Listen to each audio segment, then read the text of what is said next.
What is going on, everybody? This is your boy Sean, aka Stay Puff 1983, and I'm here for another episode of Chatting with the Comic Community. Today's episode is, of course, our monthly Sword and Sorcery Saturday. So, joining me today, I have my regular co-host for the show, Rangian Vigilante, all the way from Hey, Austria. hello Great to to have you everyone. on it. Great to have you on again. And also coming back again is not near mint, aka Rob Worth. How you doing, bro? I can't complain too much. I mean, that's not true. I can complain about a lot of things, like the fact that this was a giant recap issue. And hey, by the way, Avengers Null's coming. There, I saved you $6, unless you want a pretty cover. Oh man, I have a couple of new books myself.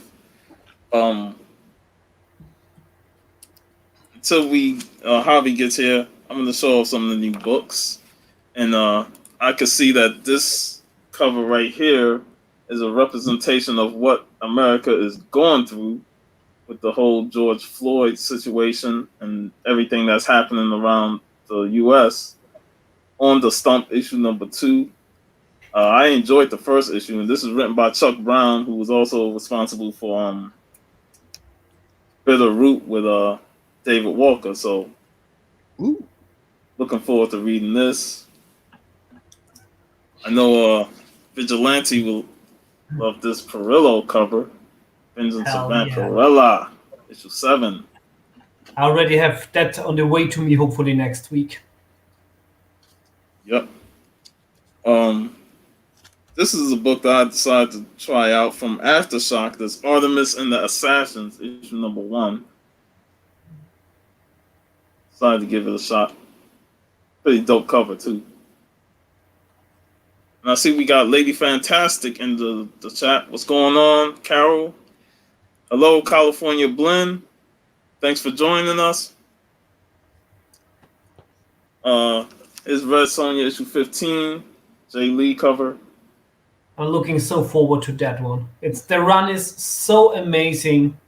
It's really one of the best Red Sonja runs ever written.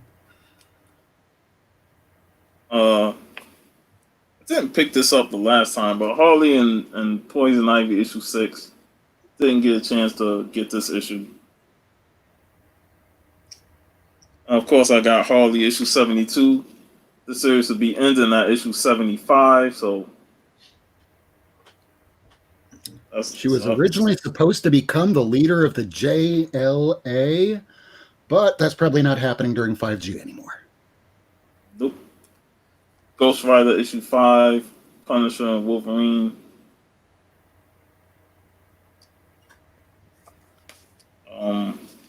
Birthright issue 43. And there's still hope on that Ghost Rider. It hasn't been canceled for digital only yet, so you might actually see a conclusion. I dropped it with issue number 4. I wouldn't be surprised though. You know, Ghost Rider hasn't been a series that go long since the 90s run. They dropped Cosmic Ghost Rider. The new one. Mark Russell is the author of the new Red Sonja comic, and he's a fantastic writer. He also wrote a very good Swamp Thing story in the Swamp Thing Giants that come out at Walmart. And yeah, he's I made a whole episode of Savage World of Thorsten on the first story arc of his run on my channel, and yeah, pretty much raving about Mark Russell's writing, because he's the first writer in comics that really is able to portray the horrors of war with swords. Yeah. And of course, ASM 43. Oh, yeah. The GOG issue. It doesn't matter which cover you get, because I don't know. This could actually play well. I didn't like this story, but apparently Peter Parker gets a pet, and it's that giant that you see on the other cover. This is a pretty zombie cover, but the other one, GOG becomes a little teeny tiny thing and lives as Peter Parker's house pet. But what is with the zombie covers? Like Dynamite also had a lot of zombie covers last time.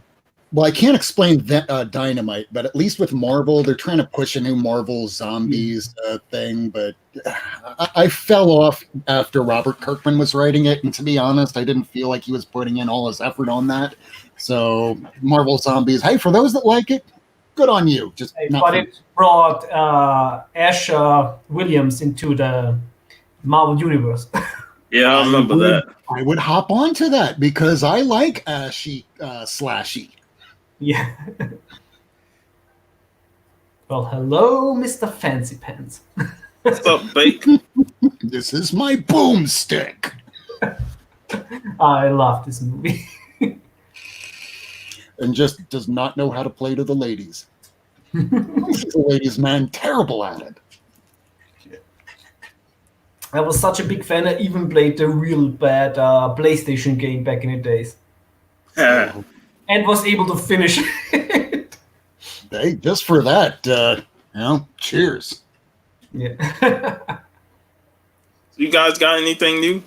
I know. I'm waiting for my new comics since I have to order them online, and they just arrived this Thursday in Germany, and hopefully will get my order next week. But I ordered some stuff from Spain because I've seen this on eBay, and it was like had no idea these existed. Like these are like from the first Red Sonja run from Frank Thorne and Roy Thomas, and these are magazine-sized, Golden Age-sized almost. And well, there's some different covers with Red Sonja as a blonde. Question on the interiors: is she blonde too? The interiors are black and white. Oh. So it's a black and white reprint. So she's named Red Sonja because she makes people bleed their own blood. Probably. That's true. But in the last issue, they gave her red hair. It's like the artist finally just went, listen, this is how she should be. Okay, fine, you win. Last issue. It's like even Lady Fantastic don't agree with blonde hair. It's Spanish artists always prefer the blondes. I understand that. Yeah, it's like in Total Recall when the one hooker grabbed Arnold's junk. It's like, what do you usually feed this with? Blondes. Yeah, and then he goes to murder the shit out of his ex-wife. Yes. Or wait, he was still kind of with Sharon Stone before he blew her away. Yeah, sort of, but then considered a divorce. Yeah, I was about to say that quote, man. That's classic. You realize that it's been about 17 years since the governor became the governor? Wow, do I feel old. Jeez, I remember when he ran for office. I was like, getting wow. Old, but not I hate hearing any time when it's like, do you realize this was 18 years ago, 20, 30? It's like, please stop. I don't want to hear it. It does make you feel old. It's like when somebody calls Jurassic Park an old movie. It's not old. I was in the cinema when it came out. Yeah, like old movie is like when that came out. Yeah, that was 1993. Yeah. Anything old would be like that before my time. I ain't see it in the theaters when it came out. Or something. But hey, for Perry, everything is new. Oh yeah. It was almost if somebody like raised Perry in a biodome or something. Yeah, I remember that was, it wasn't Stormy Daniels. It was somebody else. I can't remember her name off the top of my head. I should know that. Yeah. But she was running as a Republican too. The small person, she died, I think, 2 years ago from Total Recall. Yeah. Damn. It is also so crazy when you watch movies now and it's like, all these cool actors are dead now. Or you're watching a movie and they go, oh, he sexually assaulted young boys. Kevin Spacey. So I really liked Seven. And then you realize he really was the bad guy. What's up, Fuchsia? Fuchsia! I gotta get the Conan Green Arrow books that I scooped up for her today. Have you heard about the new crossover Dynamite? It's bloody crazy, and I have looked at all the covers and I have to get them all. Mars Attacks, Red Sonja. Oh yeah. I saw that. I was like, oh, man, Dynamite just trying to do every crossover they can do. I It's know. crazy. But the crazy thing It's like when they did Ghostbusters Transformers. I'm like, do we really need Ghostbusters Transformers? well, I pre-ordered already My Little Pony Transformers, so Stop it! Stop it! That's a thing. it's a That thing. is something that exists. It's glorious. And as somebody who was one of the original bronies when My Little Pony came out in Austria, I of course I had to get it. Hey, you're not going to get any kink shaming from me here. Yeah. I think I still have a photo where I'm a kid and playing with the original ponies. Well, So like I basically did the animation original for the new crossover series of My was Little Pony great. and Transformers. Although when I was a kid, there was the difference between not My Little Pony, but My Little Pony and Rainbow Bright. And I was a Rainbow Bright fan because there was a movie that came out that was so pitch black that you're watching this going, wow, all the Star Stealers are dead. And Rainbow Bright is just on her own. And you're going, wow, this is supposed to be like a happy, light tale. And instead, this is some really dark, serious adult stuff. It's like it's so awesome watching the old cartoons now, and it was like, yeah, that was what really made us man. Yeah, like go back and watch The Last Unicorn or things like yeah. what was the bunny movie where like oh god, It's One Chip One Down. Chip Down. Yeah, that's hard stuff. But the fun thing with The Last Unicorn, Sir Christopher Lee voiced himself also in German because he's fluent in German. Awesome. It was fine, Bake. I enjoyed it, but it wasn't really necessary. You know, it's like a crossover just to do a crossover. I'd rather have a third chapter of the Ghostbusters Turtles crossover than Transformers. But The Red Sonja yeah. Age of Chaos crossover is so good. yeah, I like that. That's a lot of fun. Fuchsia, I did get a couple of more Green Arrows. I went there today, and I got issue 61 of the Grell Green Arrow. Got issue 69. Then they had 70 and 78. And then I think after that, it started getting into Chuck Dixon's. You got one issue by Dooley, issue 82. Issue 90, another But it's Dooley an issue. awesome Carl Malone ad at the back. Mm-hmm. I don't know about Karl Malone. I mean, issue 94. Ooh, Demon Knight was an awesome movie. Demon Knight. Is that Yeah. Tales from the Crypt? Yeah, Tales of Yeah. the Crypt movie, and it has Billy Zane in it, and everything that has Billy Zane in it is automatically. How about this one right here? That's a crazy movie. I Crazy. love the director's cut of that because you see a scene with was it Robert Downey Jr.'s hand with a hole through it, and you just look right through it that they didn't include in the R-rated movie. Oh man, Lady Fantastic Karl Malone looking to buy Beanie Babies. Why not? Is issue 99. And look at this, Batman Forever, Val Kilmer. Actually, that movie is quite underrated. I rewatched it a while ago, and I really enjoyed it. I probably have to give it a rewatch. I haven't rewatched it since the 90s. And also, Batman and Robin. It's a bad Batman movie, but it's a fun movie, especially for Arnold. And here is issue 104. I stopped right there because I wasn't sure if you wanted more of the Dixon run. Because I know As long you as was. has 100 and 101, you're good. The rest should be easy to get. Yeah, but I want to get the rest for the Mike Grell. And I'm gonna send you these extras, Fuchsia. This Green Arrow, Black Canaries books that I had. So I figured I'd throw these in there. I had to find them. Issue 10.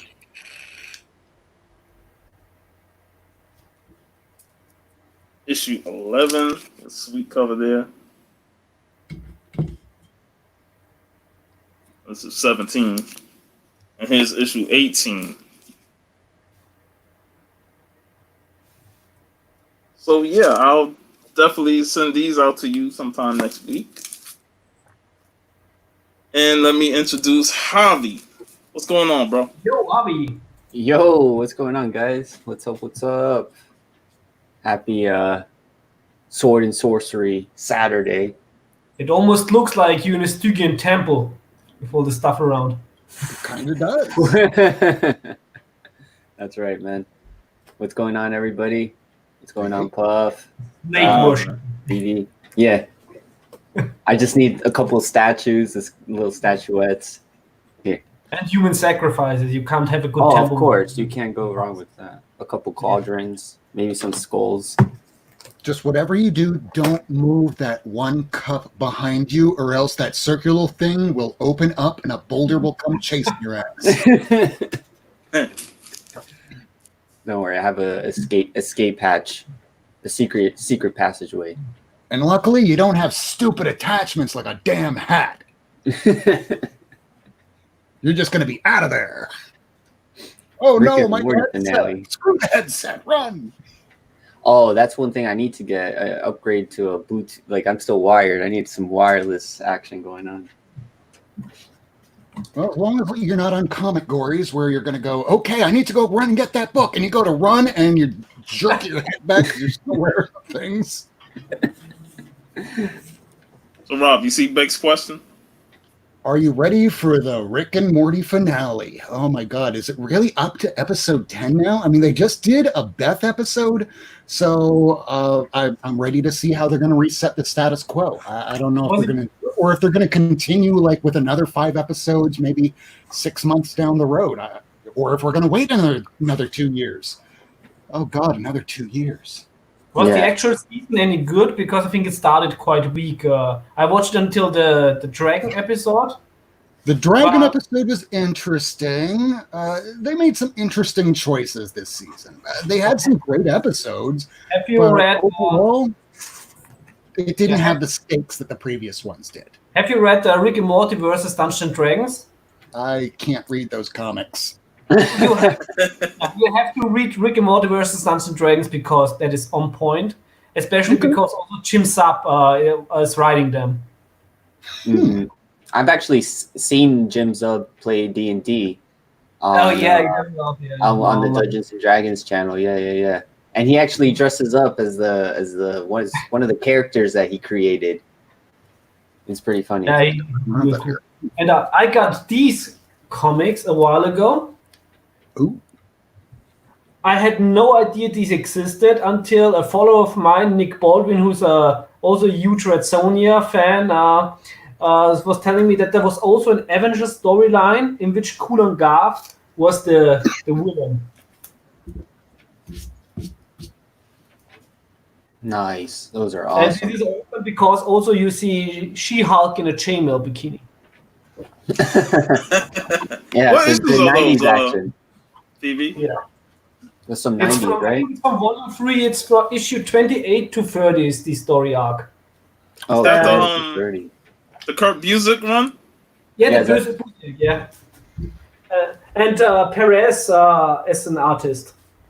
Oh, nice. I remember in the first couple issues of that, they went back in time. They went back to medieval times. Yeah, I remember that too. It was the first arc. Yeah. I still haven't read the volume 2 of that run because I have the omnibus sitting up there. Because I remember when I read the Perez and Busiek Avengers. Yeah. You had that Avengers Forever 12-part miniseries. Okay. And that was kind of a slog to get through. Like that almost made me put the omnibus down. But there was a scene that was considered by Wizard Magazine like the best scene of the year when you had the entire Avengers confront Ultron and Thor go, "I wish to have words with thee." And it was supposed to be one of the best scenes of the year compared to the Authority fighting God. Yes. It was something, man. That happened in the Avengers Forever run? Yeah, I think so. Yeah, because Avengers Forever pretty much retconned certain things from the past, including the whole Tony turns bad from the Crossing storyline. Mm-hmm. So that was used as for Kurt Busiek to retcon some of the dumb stuff they did, especially when the whole thing with Carol from Avengers issue 200. Yeah, but also what I wonder is, I think these were already done digitally. Because the problem with the early digital comics is, like, especially for older artists like Perez, and I absolutely love his art, that it did not they did not really translate so well to digital art, because you Carol Baskin. yeah because it totally feels different when you draw something analog than digital, and a lot of the old great artists, their work in digital comics is not as good as it was before. And I'm a huge Perez fan, but even though I really like these comics, his art is not so on point. That's that issue number 2, where they kind of did like they did a variant for it. I don't know if this is the variant. Yeah, this is the variant. But it's kind of like little medieval times. That's Scarlet Witch, though. Yeah, I know, right? She played a big part of it. She played a big part in that first arc. In the Avengers No Road Home, when they introduced Conan into the Marvel Universe, his chemistry with Scarlet Witch was so well written. Was also written by Jim Sapp, and this was really a very powerful issue. It's like Conan right after Belit was murdered, and Scarlet Witch sent into Hyborian Age, being blinded, and basically Conan leading her. Yeah. Through the lands. Yeah. Yeah. Picked this up today, issue 100. Nice. It's a good issue. Yeah. So that, and I also got issue 95. Nice. But the steal of the day has to be issue 275, the final issue of Conan the Barbarian, and I got it for $3. That's awesome, dude. Holy crap. $3. For a book that's low print and selling between $20 to $40, $50, I sold it for $3, and I was like, oh shit, let me snatch this up real quick. I still have to get that, but instead of that, I bought my fourth comic of Conan 24. You're Somebody in Spain sold 23 and 24, like 24 in a high grade together for €170, and I was like, I can't resist that. That's a good price, yeah. I know, it's a very good price. It's man. Hunting comics in Europe is sometimes it's a curse because you can't find some of the books, but sometimes it's also really nice because if you want to sell a book in Europe, you don't have so many buyers than in the US. So you, even like higher comics who have some high grade comics and more and keys, you really have to sell for lower price in order to be able to sell them, because if you want an US customer, you have to sell them at a price point so it's affordable for them with the shipping. Yeah. Yo. What's up? What's up? Comments on the mind? What's going on? Am I echoing? No. Yeah. All right, cool. We hear you good. I just thought It looks like a fish lens. Real quick. How's your not neighborhood right now, but I haven't got any calls, and just figure I'd say what's up to y'all. Yo, how's it going, mine? It's been one hell of a weekend. Last night was pretty intense because I live in downtown Oakland, so I was like in the heart of like a lot of the shit that was going on out here. Yeah, what's up, everybody else? You stayed inside though, right? Huh? You stayed inside though, right? Yeah, I did initially, afterwards. Because I don't go to the. I don't want to be out here no more. No, well, I was delivering food. And I was like, there's a lot of police around here, and where I was trying to deliver, there was, what's up, Fuchsia? There was there was like a barricade of cops all around, so I couldn't get through to the person I was trying to deliver to. But then once I was able to give them their food, I was like, yeah, I'm going home. Yeah, fuck this. I'm not doing this no Yeah. more. Yeah, my roommate, he went. One of my roommates, he went to the peaceful part of the protest, and then left when people started throwing bottles and spray painting everywhere. What's up, Sanimation? Yes, I look foggy because my camera is crap. Where are you at right now? I'm just like in this little plaza area by my house. I haven't turned the Uber Eats app on. I figure I'd hop on and say what's up to y'all. Yeah, I before saw I you. guess you have to get all that stuff done earlier in the day, and then as the day progresses, that's when the cops come out. You really can't make. Yeah. The Well, they said they were going to be protesting all weekend until like Monday, so I don't know. I'm assuming round 2 is tonight. Yeah, So, it's on I don't know. Saturday. Tonight, Huh? people have the day off. They can plan for stuff. Exactly. I like that shirt, by the way, Rob. Oh, thank you. Hi, kitty. So, how are you guys doing? Man, we doing fine. You know, just trying to have a positive show after all the things that happened this week. Yeah. No, I agree. I don't have any swords and sorcery to talk about, though. Unfortunately, Hey, I just sent the link because I don't have any too. It's fine. I've been on an Avenger hype. Yeah, I saw you catching up on those finally Avengers. catching up, dude. Finally catching up. Yep. Yeah. But Kirk, I Yeah, bought what's up? I bought the entire Crone run because you recommended it, but I still have to read it. Really? Nice.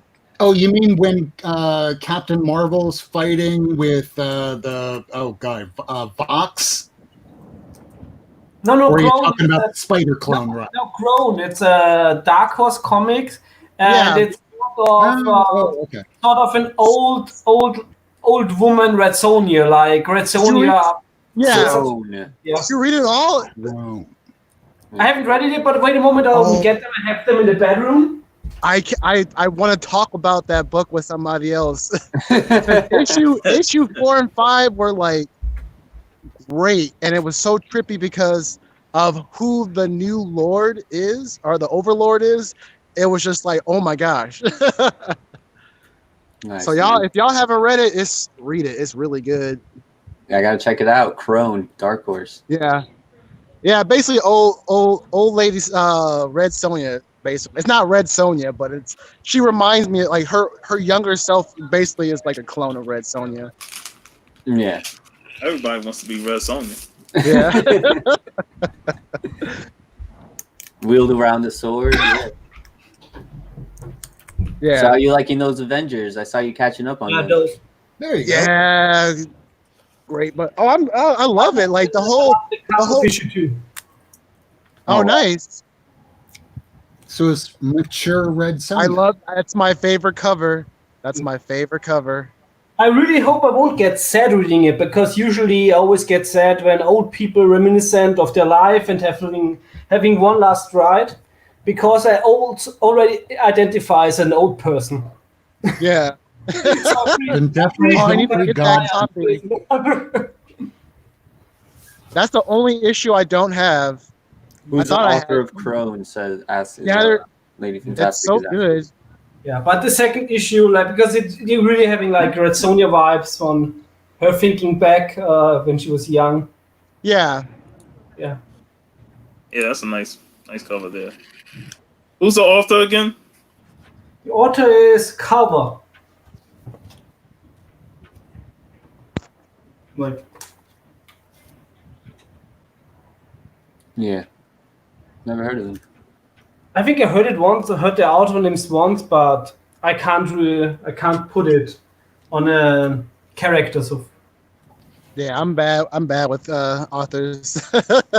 So don't ask me. I always I only wanted remember to, an always wanted to author read it, and then for the 2 stories that I you like. praised it so much, Kirk. So I was like, well, the entire run is out, so, and there were no new comics, and my comic book store needs money, so let's get all of them.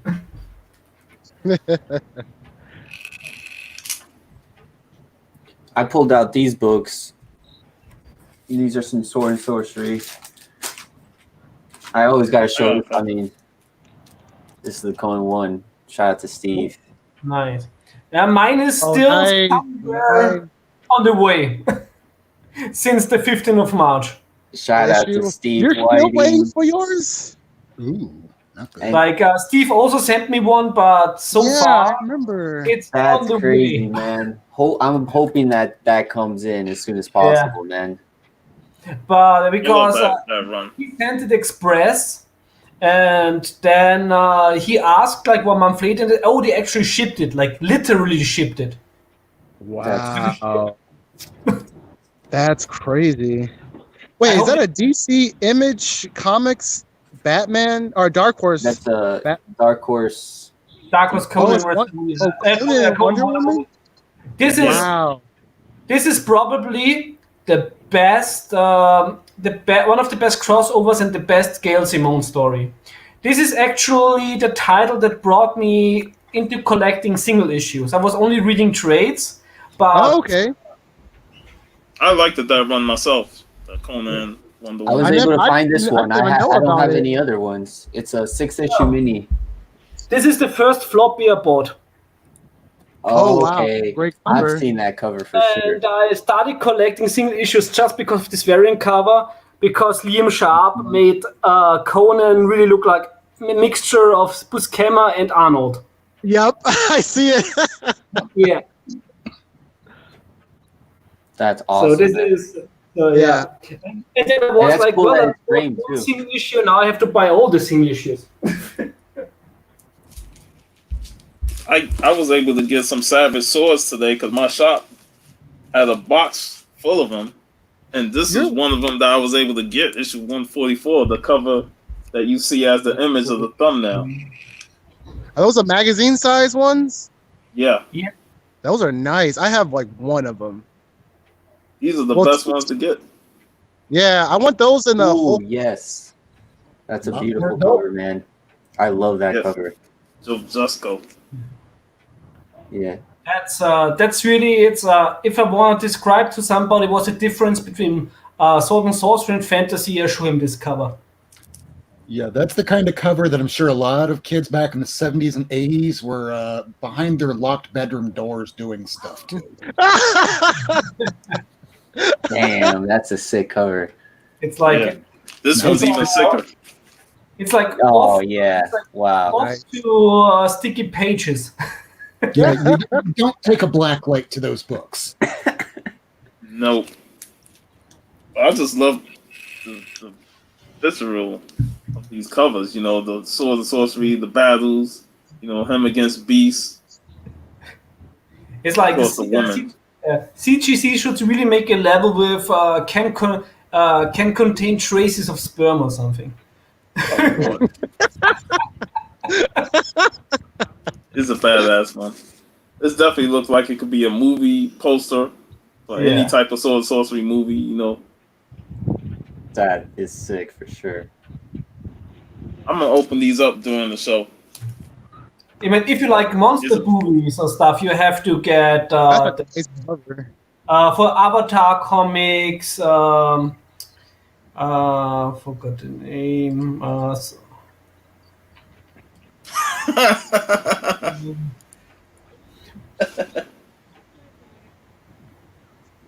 Here's one. Oh my god. I know, right? Animation. Oh, she is funny. Yeah. Hypnotize. Also got some Red Sonjas. You this is all recent pickups, Buff? Yeah, I went to the shops today. This is Oh, all you're lucky your shop is actually letting you inside. Hey, I'm going to the shop right after this. Well, not right after, but later after the show. Belladonna has a lot of monster movies, and also, if there's somebody out there of you who really dislikes me, very soon is your chance to see me die. What? What? What are you talking about? You have to get Tarot issue number 122. What is this? Tarot, Witch of the Black Rose, because somebody's getting killed by Tarot. a pumpkin monster in that issue. Wow. Yeah, that is you. This is Jim Bennett asked me if I want to get killed in the next tarot, and of course I said yeah. Yeah, of course you're gonna say yes. Dude, Brandon, has killed Jim by a Galen giant pumpkin contacted you monster. too?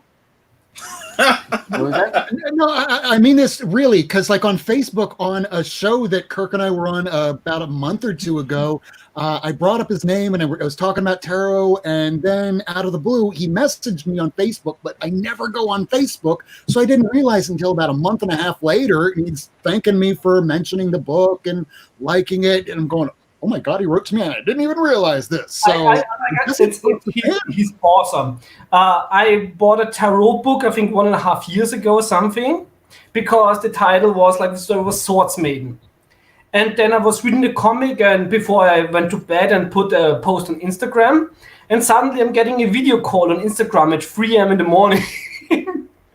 And Jim is like calling me, and I'm like, oh hey, oh yeah, I'm like the writer artist Jim Balen of Tarot, and he was looking at my profile, and he was seeing that I was working at the Arnold Schwarzenegger Museum in Thal. So, and he's also a huge Schwarzenegger fan, and so we talked until the morning about Conan and stuff. He's a big Conan fan. He has some of his movie props at home. And since then, we stayed in contact, and we met in Vienna last year when he went to the Vienna Comic Con. And he gifted me also a lot of tarot comics and his variant cover for Tarzan and Red Sonja. Nice. He's such an awesome guy, and his wife Holly is also such a sweetheart. And they really care about their readers.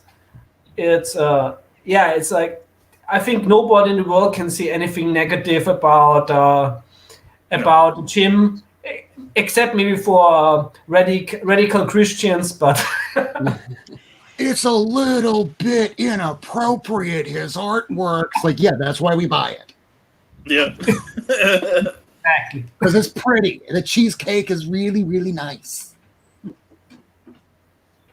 Wait, Oh, what? ain't nothing wrong with cheesecake. How did I not know this?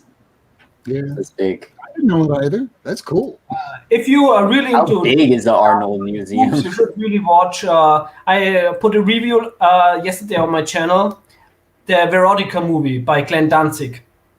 He adapted 3 of his Verotic imprint comics, and it's unrated, so you're getting all the glory. Wasn't it made on like a budget of $20? 1 million. It's the Hollywood equivalent of $20. But it's glorious trash, and it harkens back to the exploitation days of European cinema in the 60s and 70s. So it reminds me very much of a Jesus Franco movie, like like Vampiros Lesbos or other movies of that sort. Bake wants to know about the museum. What kind of cool Yeah, I live in Graz, and next to Graz, and Arnold Schwarzenegger was born in Thal and went also to school here in Graz. And when I moved to Graz, I applied to work in the Schwarzenegger Museum, and I worked there for 3 years until let's just say I'm not a big fan of the investor, because the museum is sadly not owned by Arnold. Mhm. And I had a different vision for the museum than the investor, and then I quit. But it was the best time to quit before a crisis, yeah. But yeah, it's the place itself. It's really wonderful, because every room in there was where Arnold grew up and was born. And when you read his autobiography, Total Recall, the first chapter is pretty much a sightseeing advice for Thal.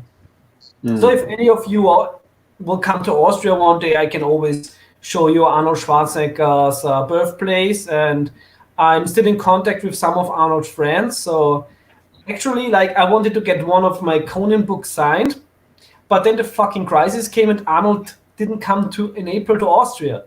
Yeah. He's not going anywhere. He's petting llamas and donkeys, and he has a farm. It's real Having cool. his own private zoo at home. But there you go, right there, man. Yeah, VV what kind- saying that he's What kind of willing. stuff there? Yeah, what kind of stuff we have there? Of course, you have his original bed in which he slept growing up, and then No also way. you have some, like there's one of the original Harley Davidson Fat Boys from Terminator 2. We have one of Arnold's Conan swords there, which basically every new Conan comic book that I bought, I took it, of course, to the museum every day, and I was like baptizing it directly at the source. I think I still have some videos from the museum which I sent to some friends back then, so I can send Rod some museum videos. But like I was saying, right there, VV is our tour guide whenever we go to Austria. Exactly. Oh yeah. Get to see Arnold's birthplace and everything. Yeah, man, that's awesome. Meet his old friends. There's also one bodybuilding friend of his who is in the 70s and he's still ripped as fuck. I have to show you. It's Karl Keinrad. It's like he could also play King Conan. That's Yeah, awesome. man, that's Play cool, man. Odin. Just That's slap like an eye their- patch on him. Yeah, like that is. He's like 75 years old or something. Jeez. Like people say, there's something in the water in Austria. Oh, you have some like martial artists in Maybe I should Japan drink that are more in water their 90s. and They're less just soda. like, yeah, there are some octogenarians out there that could kick each and every one of our asses here. Oh yeah. And the I funny remember thing, when I was one day Ralph Möller was visiting in the museum. He played Conan in the TV series and he's a close friend of Arnold. That's why he played Conan back then. And the guy is a giant. I think I also have a photo. I look like a fucking hobbit next to him. That's insane, man. oh man. I'm so happy that another friend of Arnold is in the photo, so I don't look. I don't look like a hobbit. That's crazy. Yeah, that guy's huge. It's like you think you're different species. Of course, Bate got to say he juicing. It's no juice. It's the Austrian beer and water. That's it. Or like how Kobe said, you just have to take your vitamins and say your prayers. Oh, now Hogan was definitely juicing. Just a lot of vitamins and prayers. I mean, I remember when he came back in '93, he was smaller than what he was the year before. I was like, what the hell? What's that last word that Sanimation used? Schnitzel and Potato. Kartoffel is potato. But in Austria, we actually say Erdäpfel. Which probably sounds all the same to you. You say I'm very potato, good at potato. pretending to on my head politely.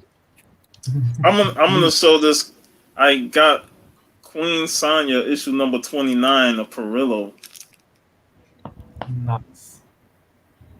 Oh, nice. That monster in the back is sick. Super. So how does she defeat that monster in the story? Oh man, these are just the covers. There ain't no monster in the story like that. These are just the covers. That's the one thing about the Sonya books. You know, the covers don't even match what the story. Yeah, I also got, That's I also going to be got my some question. Sonya, Has so anybody read any of these? I've read most of the Queen Sonya. I'm just getting this to collect the rest of my run. the early stories are really amazing. I have all the omnibi of the story, but now I also want all the single issues. Also, but it's a Frank Brunner cover. I love Frank Brunner. So I'm now slowly buying all the Red Sonja comics, and it's not such a big problem buying them until 70, but then they become really scarce for the last issues that Parillo drew the covers for. Renault is also a fantastic artist. And it's always a good. You see, the equipment has some problems, but part of the charm.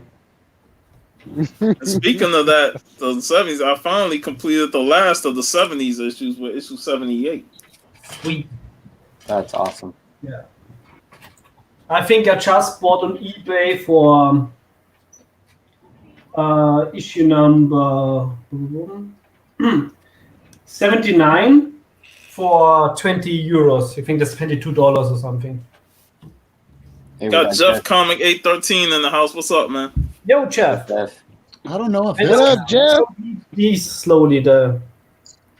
What's that, I Rob? don't know if this counts. It's Wondar versus Yeah. the man thing. It does. Man had a great sword and sorcery story. You have to get, It's about the only thing that I could even think of next to maybe. Well, I want to address Diecast Cook in the chat.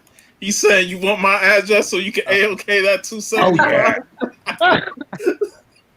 What's up, I Diecast?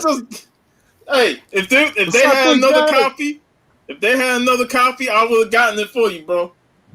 But they only had one, so I had to scoop it up for myself, man.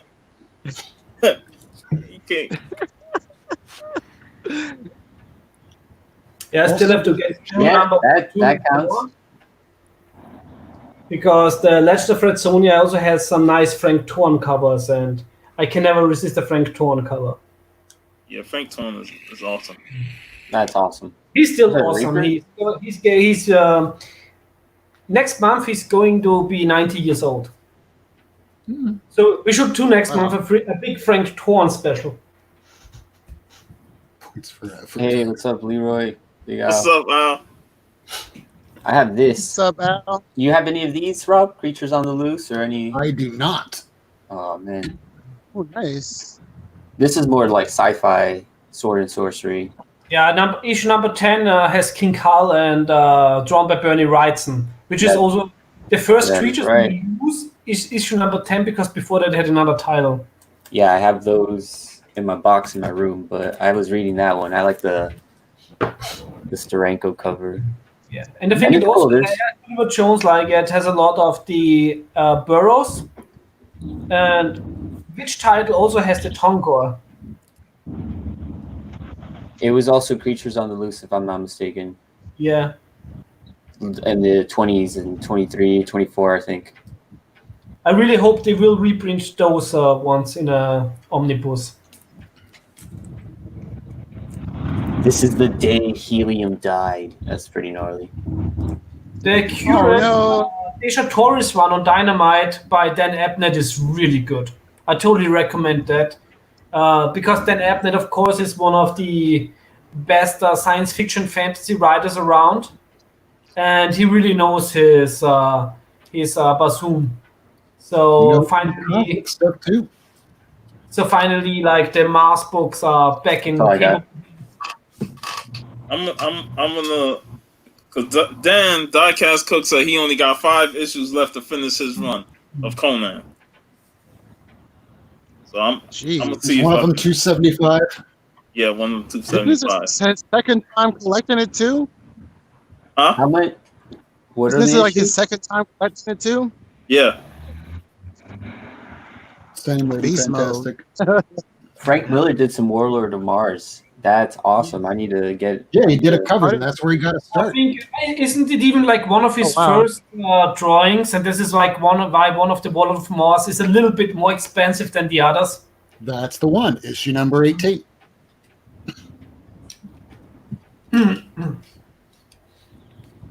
That's awesome. I did not know that. I didn't know that either. I think I'm still I'm one of learning the stuff every day. that when somebody says Frank Miller, and the first thing I come up with, oh yeah, RoboCop versus the Terminator, one of the best books. Yeah. I played the video game of that. The video game is amazing, especially on Mega Drive, which I think was Genesis in the US. Genesis. Yep. I was gonna say about. I had it on. It was on Super Nintendo too, right? Yeah. Super Nintendo, but the Super Nintendo Yeah. version is the one without blood. Well, Genesis always had great music. That's why. Hey, Mine, you played the recent Streets of Rage 4? The recent one, they have a new Yeah, they one. brought a new one. Streets of Rage 4. I haven't played it. It's pretty fun, man. It's like I played the throwback to old one. the old Streets of Rages. Oh, with all nice. the new characters, and they got the retro characters in terms of their old pixel stuff. But no, man, I love Is it Streets like a of Rage. downloadable game or They should do new what Golden system Axe. is it on? Yeah, they do. It's downloadable. What you say, Vivi? They should do a Okay. new Golden Axe, which is one of my favorite Yeah. video games. That's another good one. Oh, I Golden remember Axe.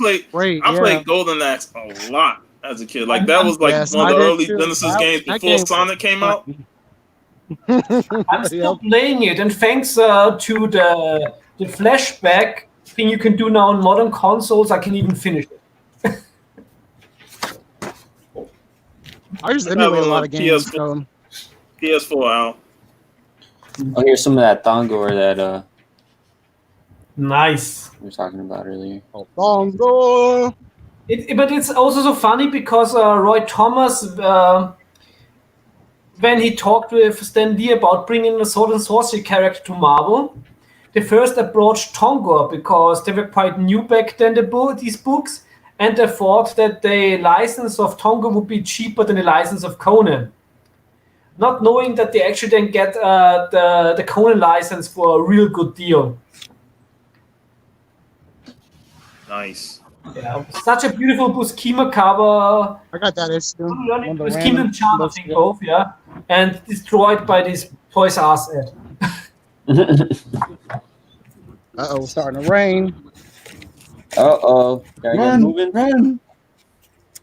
Wait, he's carrying an about to bike Avengers back. Oh, I armor. have to Run! show off. This is actually a DC. I don't know. This isn't probably. Yeah. Ooh, that This is more cover is like. clean though. Dude. This Cubert. I like words stretched out like that, especially like in the old Flash books. Yeah, this is more like caveman story. Not really sword and sorcery, but It's still prehistoric, so. yeah, prehistoric. Yeah. That's So it for now. Yeah. In the 80s, in the movies, you have a lot of, from the Italian rip-offs, there are a lot of mixture of sword and sorcery and cavemen. Did you ever read Stalkers? The DC? No? Oh, damn. There's definitely something to be said for black and white. Yeah. Yep. It's Love also it. because here in Europe, lots of the Marvel books we got as a black and white reprint. So it's always interesting when I buy some stuff from the UK, and you have these wonderful reprints of the first Conan stories in black and white, and it's really by lacking color, it really adds something very often to the story. This funny panel right here. What the hell is going on? Throwing him into the mead.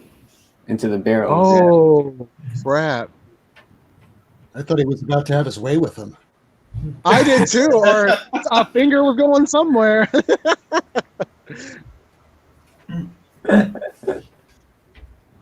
And of course, Conan getting down. Of course. Of course.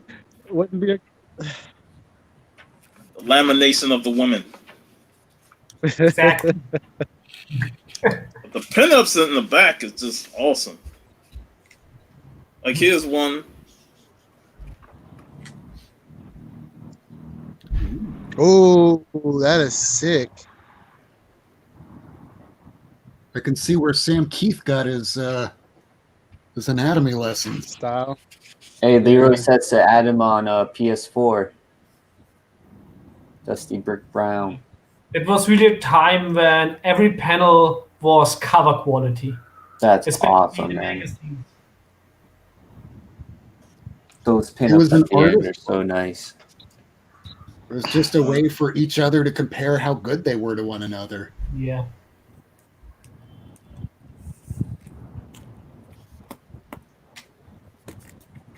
Is this even I haven't seen a pinup in a recent comic. Do they even do pinups anymore? I don't even think they do. Yeah. Just I that think ass this- here. I think a pinup is something they should bring back, especially since a lot of fantastic artists are sharing like their pinups they're selling at cons on Twitter, and I think it's also like a lot with the timely pressure because a lot of people are criticizing rightfully the art in Marvel comics, but when you see the art these artists do personally, when they have time and are not under this pressure, that they can really draw very well. And some great artists like Mahmoud Asra, whose art, interior art is already fantastic. When he works on a piece privately, It's a It's Sauron crossover. Sauron from No. X-Men. Call the X-Men. Look, that was sweet though. Conan in the Savage Land with Kazar. nice. I always must giggle so much at the name of Sauron because, of course, they created the character back in a time when Lord of the Rings was really like only for fantasy nerds. Yeah. So, But they didn't think the back in Venn time, like- diagram of people that read comics and someone that would read Lord of the Rings would overlap. yeah. And I think all the pinups I have remember now watching- become the variant covers. Yes. Yeah. The Make more money with variants than with Big Brother I think that's a good Big thesis. Brother figured they could make more money out of it if they slapped it on a cover. Yep. Yeah, Although that's why they have like 53 of the 40 to variant- 100 covered. What was that, Rob? They I canceled. just said Marvel just canceled 53 of their variant covers that are going to be shipping over the next couple months, just to free up some of the avalanche, the glut that might have been coming out. Maybe they can put it inside the book now as a pinup. Oh, that's a possibility. use that as a cover for a second or third or 20th print. Pterodactyl Yes, about to get you. But actually, I bought a lot of Marvel books in the last year, and right now I'm actually just down to the Conan books, I think. I only have Doctor Doom on my pull list, Ooh, Doom! I love that. and the Conan book. These are basically my last two Marvel. Savage Avengers is also a Conan book. And Doctor Doom, like I dropped Ghost Rider, I dropped Strike Force. Now, Strike Force is canceled anyway. Yeah, it's so Yeah, I just been reading that on Marvel Unlimited. I still wonder why Marvel is giving Tini Howard books. She can't sell a title for saving her life. Who? No, and she's Tini about to Howard put on was another a X-Men book. disaster. Yeah. I tried to read Bellet. It's That just- wasn't that good. It just Like- sucks when you you get invested in a book, like West Coast Avengers, like the new run of West Coast Avengers. Like I love that, and then they canceled that, but they kept making references. They keep making references to the team. So it's like, are you guys gonna bring them back or what? I still have a DVD of the West Coast Avengers TV series. No way. Is it Well, I mean, animated? Avengers of the Wasteland, we're not going to see the last Yeah. couple issues of that. There's no, And because it's they're putting it digital. They're putting it digital. Yeah, Yeah, a lot of it's going a lot to of be digital comics only. They did it to 16 titles. The problem is that they're going to reference things in future stories that's going to be in those last couple digital only books. Yeah. And for people like us that are completists that just have no desire whatsoever to go digital, we're going to be reading the next physical issue of a copy of a comic book and go, happened in Avengers of the Wasteland #6. And we're going to go, but I didn't read that. Yeah. But Rob, you're very lucky that Marvel has such bad writers at the moment, so it doesn't matter. There were very few titles that now that they're canceled, I'm upset about. But Avengers of the Wasteland was one of them. The Cosmic Ghost Rider's another one. But other than that, I could let go of some Spider Gwen or Ghost Spider because that one like a couple of years ago was down at like 120 some odd in like the top 100. So a lot of those books, it was going to be happening anyway. It's not like they're canceling any of the Scholastic stuff, but I don't know. I really Won't want. be putting out too many books anyway. I really want if Marvel now has Well, I the just- balls or the lack of balls to release the new Warriors book. I don't know if that's happening anymore. I don't know. Well, that's a whole big event, right? Not just their book. Their it ties into like the Empire, Outlaws yeah. run that's going on. Yeah, so I don't that's even know what I what's was going gonna on. bring up. What do you guys think is gonna happen to Empire, Marvel's newest event? Oh, I don't even know. I only pre-ordered the Savage Avengers tie-in. I'm really I after the Marvel 2020. Most of those are canceled. $20.99. I totally I didn't gave know up there was a on tie-in. the event books. The Conan tie-in was really good, but the other story was just there was no laugh in it. That's one of the reasons why I can't really get back into Marvel, because every time I want to jump on the series, an event pops up and it's a tie-in, and it ruins the series because they go There's from no a progression. regular story and then they just go into this event. Like I don't want to read the event, so why I gotta suffer through this tie-in shit?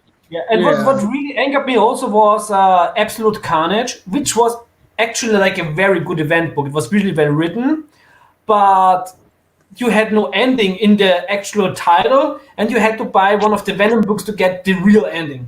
Yeah, And I think this is a no-go. What? yeah, yeah. And Absolute Carnage is just it's just an event that leads up to another Exactly. event. It's like it's really like No one coming. event. The others. It's like One of the good events that Marvel did, but nobody except the Sum of Us bought, was Conan Serpent War. Oh yeah, was that supposed to actually be good? an The event. covers were That was pretty really good. because, of course, it was written by Jim Sapp. Nobody cared about it, so you had no tie-ins, and it was a coherent story. But there's certain writers that are really good about those self-contained events, and Jim Zub Yes. is one of those writers. I mean, it also helps that the guy's like an animation writer and knows how to write really quick, zippy stories. Yeah. Yeah.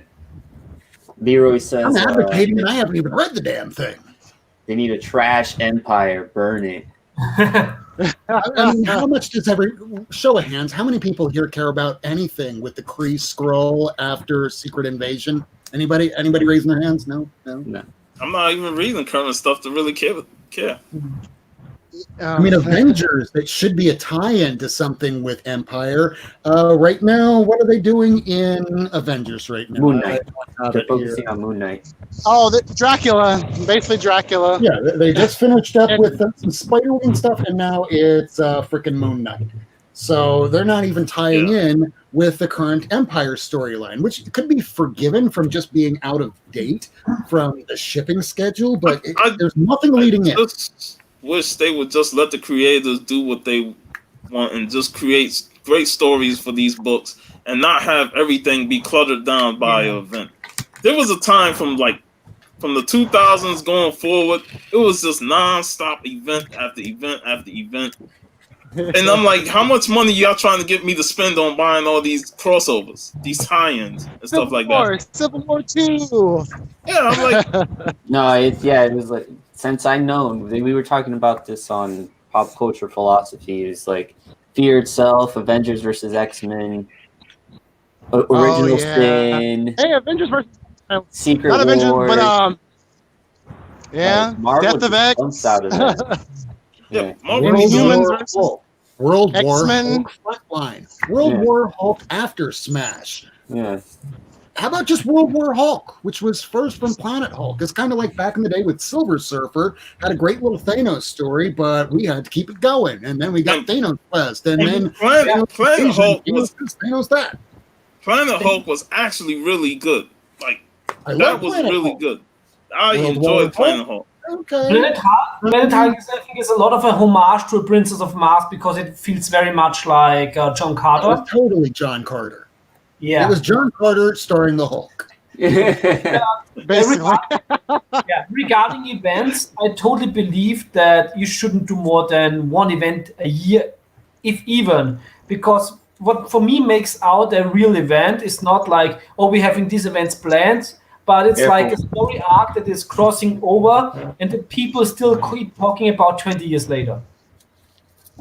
Like Infinity Gauntlet and all these books. It's these are like stories that won't get forgotten, and but when we talk in 10 years, hopefully, like on this channel, will anybody remember some of the events from the last 4 years? Really? Probably not. No. Does I do. anybody Well, remember Forever Evil from DC? There's plenty of events that no one remembers.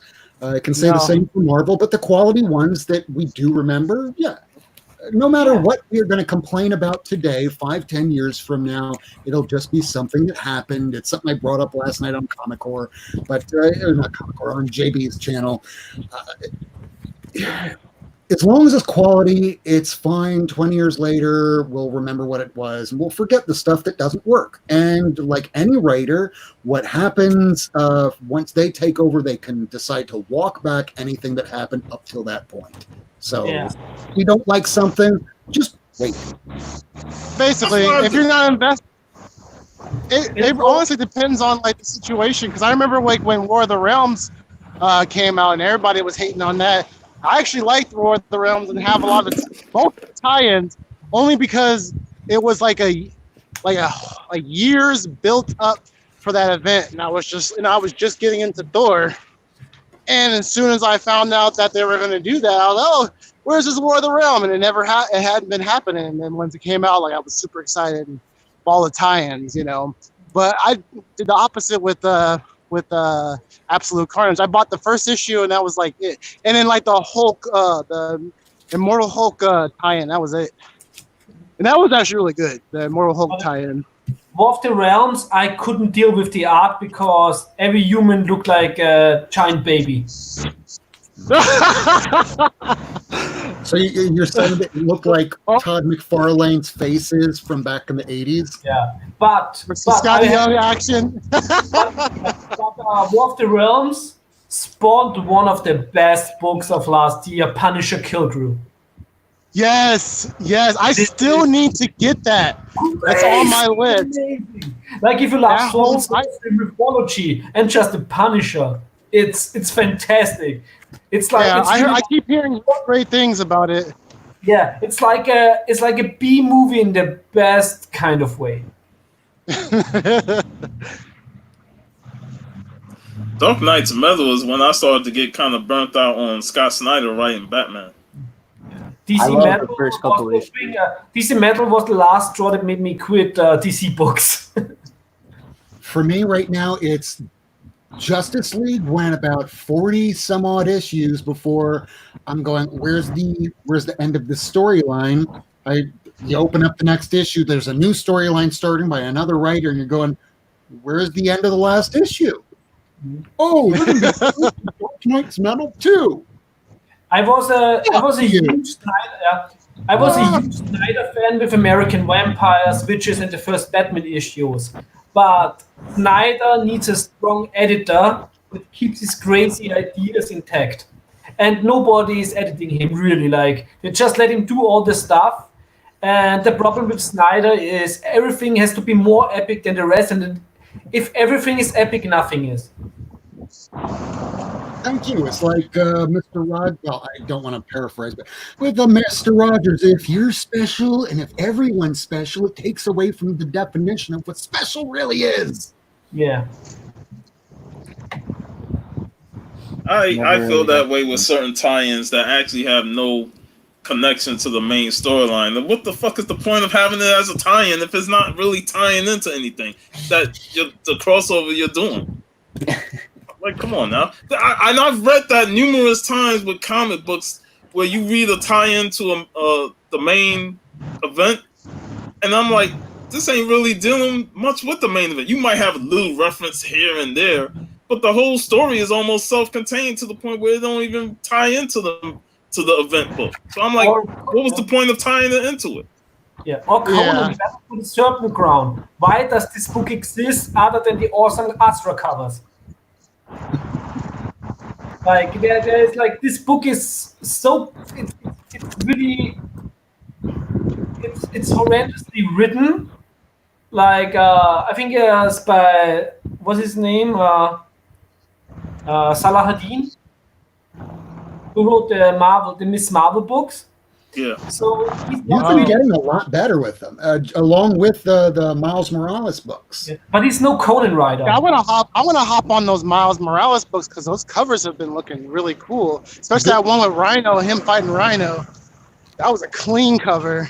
In this storyline, he's fighting a guy from the Ultimate Universe, which is his doppelganger from the regular Earth 616, and it ties to Kingpin. It's a really good storyline. When you read the first couple issues, it's okay. It's about just this kid in school dealing with some boring classmates.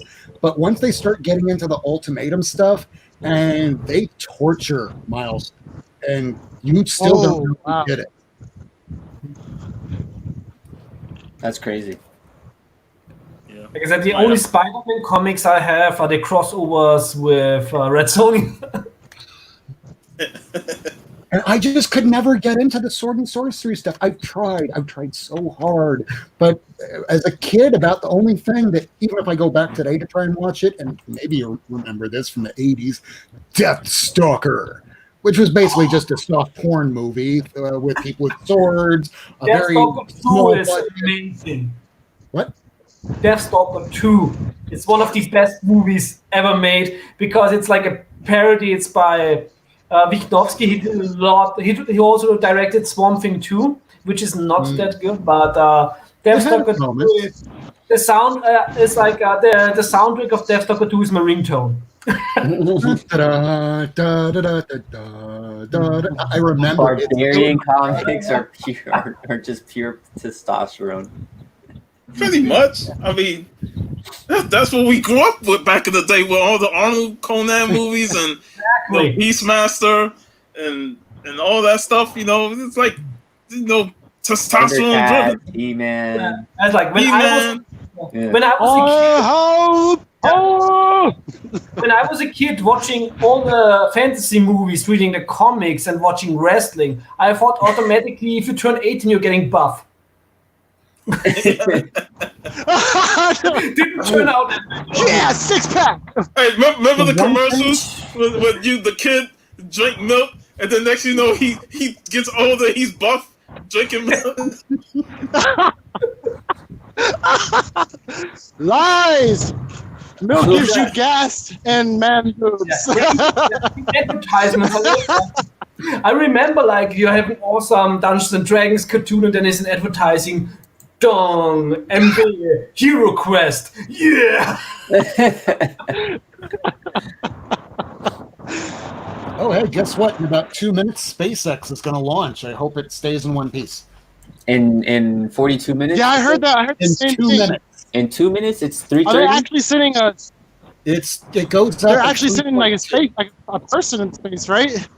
Yeah, They're they're going to be sending two sending the people. first person into space from SpaceX, apparently. But they had an explosion just the other day from a completely different, shit. unrelated thing. So I'm going, Jesus, I don't know if this is the best time, but And then if the weather's okay. the funny thing with Elon Musk is the whole thing sounds like a science fiction project, like Project X. It came from Elon Musk, I know the guy SpaceX. is a little nuts. Yeah. And from his workers, they cut corners. That's what the reports are from people that work for Elon Musk. So I'm going, well, I already know that with NASA, they tend to go with the lowest bidder. And if already Elon Musk has people working for him that goes, well, we cut corners just to try and get it happen faster, so we might miss a screw or two. And I remember something coming back on Entry a couple of years ago. It was one little screw from the panel, and that panel came off, and the whole thing just disintegrated. as long as they just open a portal or something. I mean, it's 2020. Like if they awaken Cthulhu or something, I'm not even surprised at this point. Gonna get them damn portals, though, man. DC was gritty, for sure. Yeah. Yeah. Oh, Uncanny also, X-Men was great. Man, I just heard this the other day, that Kevin Smith is going to be doing it, not as his dumb dick and fart and smoking pot jokes. It's going to be a direct sequel to the original He-Man cartoon. There's a lot of different reports So like that. like whether or not Tila is the protagonist of the story. And with Kevin Smith, you never know what you get. Like, I'm a huge fan of Mallrats. I grew up with the shit in the 90s. Mallrats. Mhm. Really like the Jay and Silent Bob reboot. But but like Tusk and Red State, it's Red State was good, but Tusk and the Jay and Silent Bob reboot, there were elements that were good, but overall, since he decided after Zach and Miri make a porno, got high with Seth Rogen, where he wasn't doing that before, he would just talk about it in his movies and would write sometimes heartfelt scenes, but he would write very good movies. He just kind of went off the deep end and just went, I'm going to be like Adam Sandler and make movies with my friends, and who cares if it's good, just as long as I get to have fun, right? it's Hollywood. As long as you do the movies on time, everything is fine. Yeah, and for people that even go, well, yeah, I agree with what Rob said. I'm like, yeah, but still, Adam Sandler made a movie called Uncut Gems where that son of a bitch should have won an Oscar. Yeah. Yeah. But also, as Seth Rogen did one of the best apocalyptic movie, The End, and which is basically just a project like it's like they're even the same people. It's like they're playing themselves, having fun, and this is really one of the best apocalyptic movies ever. I could watch this movie any day. You had Scott Pilgrim, Michael Cera being a totally douchebag actor, and then all of a sudden he gets impaled by a giant light pole, and he's still being a total douchebag, even though this. Yep, I remember that. He was like high off coke the whole time before he died. But one of the best things is like I call him Channing Tatum. Oh, Emma Watson going, all right, you motherfucker, I'm gonna take all your guns, I'm gonna take all your food. And it's like, man, Hermione's robbing us. This is Hermione's robbing us. It is. It's so fun. It's like when she like overhears them talking, thinking about who's taking turns on.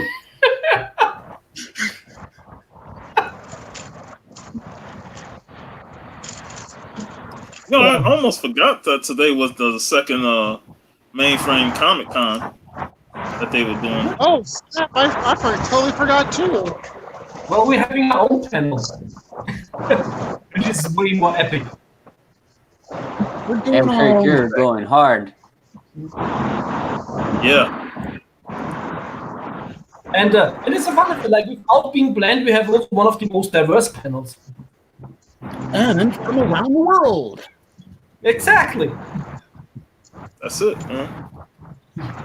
I'm gonna show, since we was doing, you showed some of the sword and She Devil with a Sword on Red Sonja.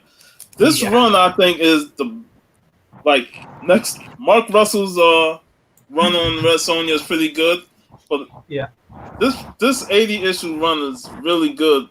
Yeah. You know, you might have a couple of issues here or there that wasn't as strong as the other, but I enjoyed this run because I too, like you, Revengean, I read the omnibus, and I'm just getting all the single issues just to complete the run. But I thoroughly enjoyed this run. Yeah, especially the return of Kulan Garth storyline, and it's like Kulan Garth is such a great villain. Yeah, this is one of the stories with him. Yeah. See, he's on the top there. And of course, you're also getting some awesome covers. Yes, I am. To be on the other side of Netherlands right now. So I was gonna turn the app on, but I'm just like, I'm gonna talk with y'all. This is funner, if that's a word. I meant to say more exercise, not fat exercise. Hey, this is how I get my exercise. Yeah. I'm like, look at all of us. We're just sitting here in a room and just air conditioning going. It's like it's a few more sword and sorcery sentences in, and Kirk is buff as a barbarian. Kirk's on a computer right now. We're just sitting talking on a computer. Exactly. just having fun, you know. I have the perfect. I guess Yeah. just want. And you know what's crazy? Like I'm getting better service on my phone than I am when I stream from home, Out in the wide open. which is hilarious. That you're traveling from block to block, you know, hitting different spots of the internet. Oh yeah, that's true.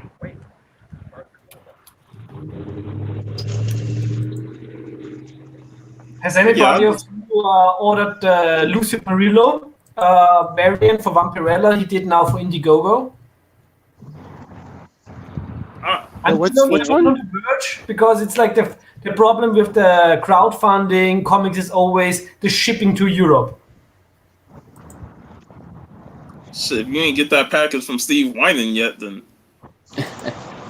it's crazy right there. Is Steve working today? Is that why he's not Yeah, here? he's working. Yeah, and Oh, I yeah. still I have in another room, I have like a package of AOKs I still have to send out to you guys. Can't trust the post. Yeah, right now I really wait. I wait until I'm getting one of the first orders I have from America, and then when the post is ready, then I'm gonna send out some stuff. Ooh, I'm gonna try and send out fuchsia stuff, hopefully on Monday. Breaking news: the SpaceX is now in space. Yeah. Woo! I did it in. Which space? Space Epsilon or? Not on this planet anymore. Think X-Men 99. It's like, I can't find any of the X-Men on Earth. That's because they're not on Earth anymore, Cyclops. What do you mean? That means Dun, dun. Steve is at work, Sanimation. Sadly, because he's usually here every Saturday. Usually. I still think that the United States Post Service sent the Conan #1 in a bottle message and just threw it into the ocean. That's When most Steve- likely when what Steve- happened. So Steve told me it was on a boat. I was like, oh man, that's not good. Yeah. That's not this is good. our boat. At least we don't have any more submarines in that area. Oh, I tried to complete this run. The Punisher Soviet run. Yeah. I think I all never of read that. I think all of our submarines were destroyed on Golden Age comic book covers. Jesus. Oh, that's nice. That's the reprint. I wish it was I mean, I got the original up on the wall, but It's good to have the reprint. yeah, I want to read through this. Oh, the reprint, yeah. I really like those reprints. Those especially for the $1 price. You can't do anything wrong with it, and I bought that to read. And I got this too. Trying to read this. What's up, D-Bat? What's going on? I think reading The Strange Adventures by Tom King is going to be a bit hard issue by issue. It's going to be one of those, probably by the time all of them are out, just to read them all in one binge. Is that a 12-issue series? Yeah, it's gonna be 12 I think issues. so. Yeah, I'm gonna hold out on that.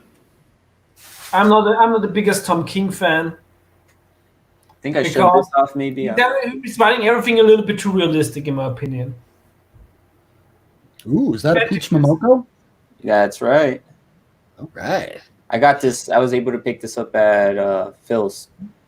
Oh, sweet. Yeah. I need to go back for the taint, the virus cover. Why am I keep calling virus taint? I don't know. I only have the #1 of Valkyrie. It was a nice read, but I didn't bother picking up the other issues. Also because Al Ewing has me blocked on Twitter, so I don't want to actually support him for money. Ow! Yeah, Al Ewing, if you wind up following like just one Even with person Skyver, that he doesn't like, you're out.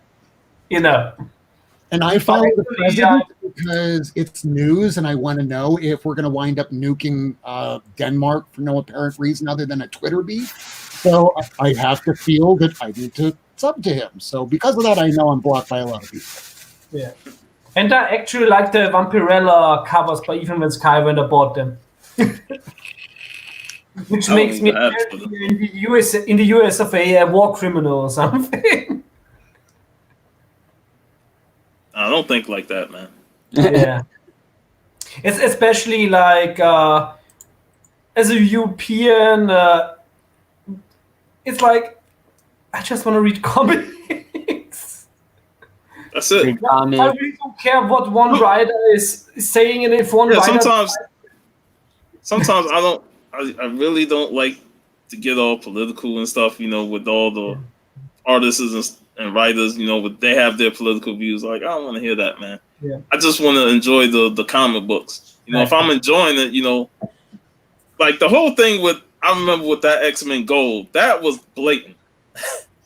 That was blatant. He thought he could get away with it because Yeah. in the United States, who really cares about that? Really nobody. But when you get enough people vocal on Twitter, when you're working for a company like Marvel or DC, it's not like you're one of us four where really, who knows us? A handful of people, maybe a few dozen, maybe a couple hundred. If you're a Marvel artist or writer and you kind of do something a little sketchy, people are going to know about it. And if you are of a certain political persuasion, no matter what it is, and other people aren't, and they are kind of attacking you on Twitter, it's up to the artist or writer or whatever to go, you know what? I don't want to have anything to do with this. Yeah, man. I don't read Valkyrie. I just picked that issue up just because I think Twitter did not a lot of good things for the comic book community. That's a lot why of people. Instagram. We got to realize that a lot of these comic book writers and artists are just regular, like they're just regular people. Exactly, They but have their own opinions. Yeah, of course they have. And when they have that following, I don't want to boil it down to that just word, but when they have that sort of popularity and that outlet to voice their opinions, Yeah, I totally see that, but also I think you have a little responsibility. Like Spider-Man with great power comes great responsibility. Yeah, unfortunately, fortunately, however you want to look at it, that's a comic. I know, but it's when you have a social media account, even like I, who have I have more followers on social media than on my YouTube channel. I think that's most of us. Yeah.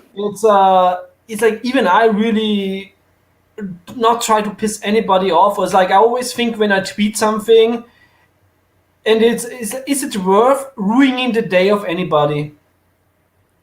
And most you're not attacking someone. Yeah.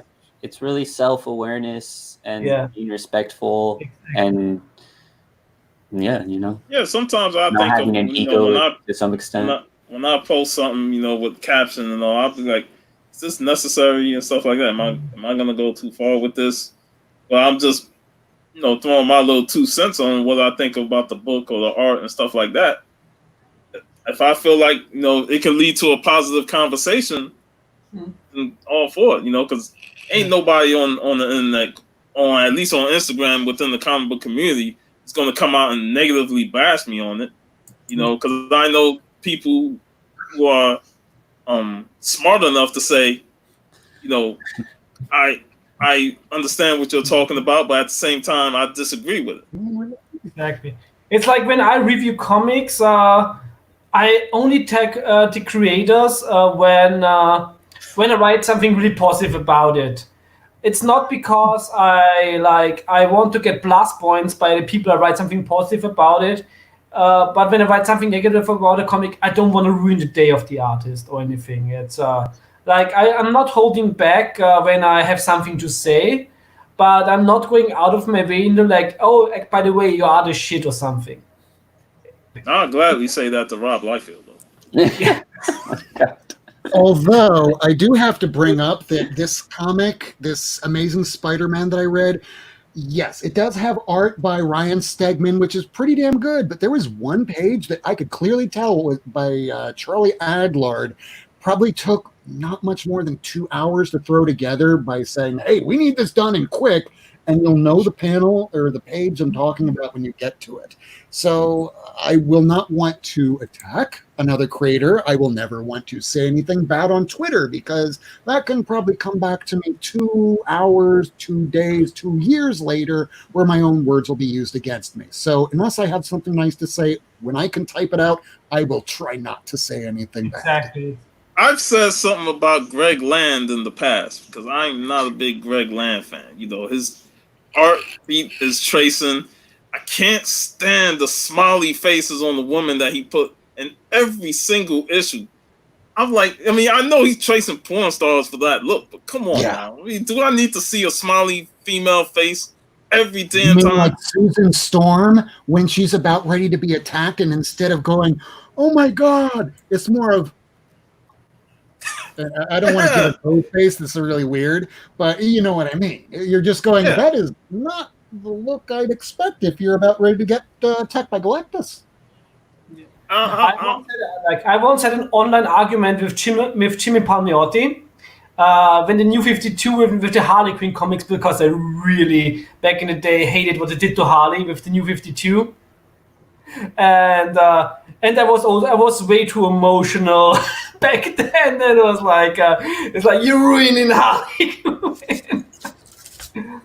Right now, I couldn't care less about Harley Quinn because, yeah, they fucked her up. As I say, just wait until the next writer takes over. Exactly. It's like comics are cyclical. They always will come back to one thing and will always come back to the other thing, because even like I've changed a lot since then, because I'm way more capable now to accept like that other opinions are as valuable as mine. And you know, it's even if I don't like a character, this is the character somebody else grew up with and made his or her first step in comics. So, and this is like as valuable as my opinion is, because it's, after all, it's just a taste. Yeah. It's the same with it's the same with Miles Morales. It's like, if it got also a lot of hate, but he's the Spider-Man for a whole generation now, and it's totally legit.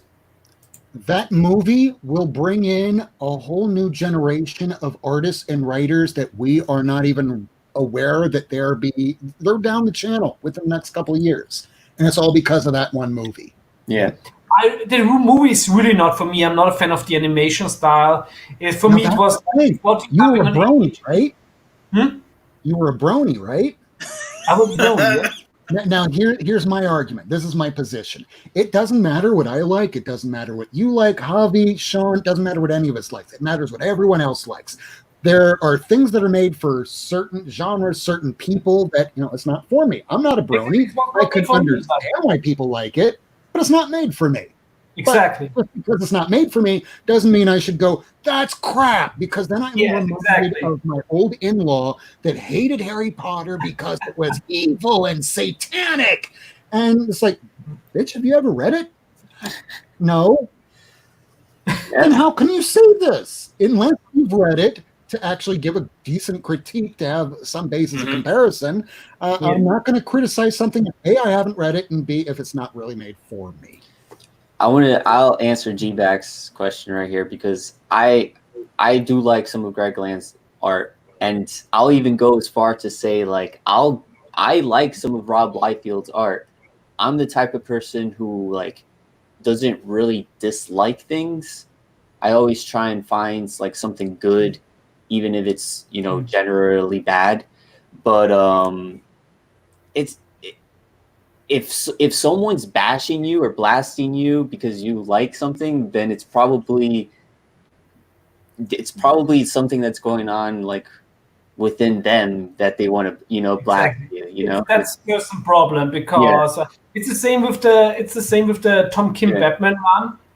I totally quit with issue number 1, but when the people out there liking it, it's not their fault for liking it. And you can't. It's like, why should I ruin a positive experience of somebody who likes something I don't like? Yeah, It's I mean, it's of not course right. if you're a friend, if we're friends and we're just like, Yeah. oh no, that shit sucks. That's different, That's like, Of course, but with friends, it's like I'm saying, it's like I expect your opinion even if you're wrong. I'm not the type to bash anybody that likes an artist. If you like Greg Land, more power to you. Yeah. There's people that commented on my post that said they like Greg Land. I'm like, hey, I'm perfectly fine with that. I'm not attacking you because for liking him. Right. I'm just saying, for my personal taste, some of his style doesn't sit well with me. Exactly. Yeah. I know Red Sonja fans that are a huge fan of Amy Chu's run, and for me, like Amy Chu she's a good writer. I really liked her Poison Ivy miniseries she had on DC, but she has no idea about the history of Red Sonja. She bought it just also why she brought her to New York, and this was not my thing. It's the same with the new But see, Vampirella Red Sonja. I'll say this. I'll say this. The thing I did like about her run, as much as it wasn't Red Sonja, the one that I liked growing up watching and reading, at least it's from a different perspective. Like you said, she doesn't know the history of Red Sonja. So what she did was pretty much say, I'm just going to take Red Sonja out of her element and put her in the modern times and see how she interact with the modern times. It was unique in a way where you see Red Sonja is a fish out of her element. She's a fish out of water. She's in New York City. It's modern times, and it's not something that you normally would see. It's like that, similar to that. What if the Conan was in the modern times? Exactly, yeah. It's like an expanded version of that story. What if one of those characters was in the modern times? How would they react? How would they interact with that era? So it wasn't strong. And like I said, I feel like Eric Burnham came in the second half and made it better when they went back to the Hyborian age. I heard from a lot of people. So I really have to check the titles out when Burnham took over. But for Go ahead. Go ahead, Rob. For a fish out of story, for a fish out of water story, wouldn't you think that it would be better for the reader that likes this character to have somebody that has a full comprehension of how they are in their element to know how they would deal with it, psychologically, internally, when they're out of their element, rather than just saying, well, I don't know anything about Red Sonja. It would be like putting me on Red Sonja. I know nothing about Red Sonja, other than she has red hair, which apparently that one artist couldn't even color correctly. But if you put me on a book with that, I am not getting the internal thoughts of how a Red Sonja from like day one, her introduction up till now, would act in the real world. It would just be, well, here's just some rando. I'm acting as a blank slate. The thing with her acting in the real world is that she never really changed her character. She still acted the same. She was just in different elements. It was like the people were trying to react to her more than her reacting to the people. She just saw certain elements of sorcery within that, and then she wanted to act on the way she acts, that savagery, the stuff like that. She never really changed her character. Like, she stayed the same. She stayed that same strong, powerful female that, dislike to anybody that had a negative attitude or try and disrespect to her. She was ready to cut their balls off. That's how they gave her that storyline. So it wasn't like she was completely changed. She just said, I'm going to bring my attitude to this modern times.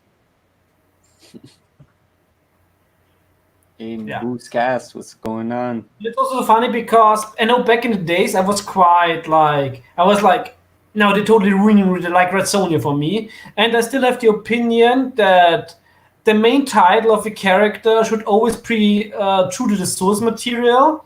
And this should have been like a spin-off series. But also I had to realize, of course, it's like I'm not entitled to get the Red Sonja book that I want. I have the right to buy the book or not buy it, but I'm not entitled that they have to cater to my likings. Right. And I think this is something very important for everybody who is fan of genre or something. We have to learn, because I know in my teenage years I was like way more. I even took the Jason Momoa Conan as a personal offense back in the day. But the older you get, at least when you have like some positive aging, the more you learn to respect a different take on something, and that none of us is the protagonist in this world. We are all NPCs. And here's the thing is, there's a lot of writers that come in and do different takes, and it kind of throws you off because it's not what you expected and stuff like that. And like I said, the whole when they changed Thor to Jane Foster, and what's his name, Falcon to Captain America, and people was raging about it. I'm like, there's no real need to rage because they're gonna be back to the original characters within a year or two. But I like the Thor. At least Jason Aaron was still writing it. It wasn't a new writer, so he continued off of what he was writing in God of Thunder, and it was actually unique. It was a really good story. It was a nice change of pace from just reading always Thor to seeing this female version of Thor and reading her story throughout. So that was a nice change of pace, and it was different. And also, I really like. I'm not a fan of the Jane Foster Thor story, but I always like when people are basically always criticizing it for, but it's not how it was in the Norse mythology, and Thor is not a title, but it's actually his name. It's like also like the whole Marvel interpretation of the Nordic gods is not really like in the original pagan sense. So it's like its own thing that can't be really compared with even with the paganism we had back in the days, or the paganism of the Norse gods we have in a reborn way these days. So it's more like science fiction. Like Marvel did it, so you can't criticize Marvel for not being true to like a religion. Their religion is called the world's smallest violin. They're trying to appeal to the most amount of people that will buy that first issue upon relaunch, or when they bring it back to a legacy number, or when they introduce a new character. Because even if a new character that was an old one, like Falcon becoming Captain America or Jane Foster becoming Thor, is trying something new. Even if it doesn't work, you added a new character to the sandbox, and if it's a total disaster, you can abandon it, and it'll be largely forgotten to time. Frog Thor, anyone? Or later on, you might decide, well, there was a time that maybe Marvel didn't really like when Peter Parker was known to be Spider-Man after he unmasked to the world. They went, nope, we're going to retcon that to say that nobody knows who Spider-Man is anymore. But there was a period of time that everyone knew, and you could mine that for gold.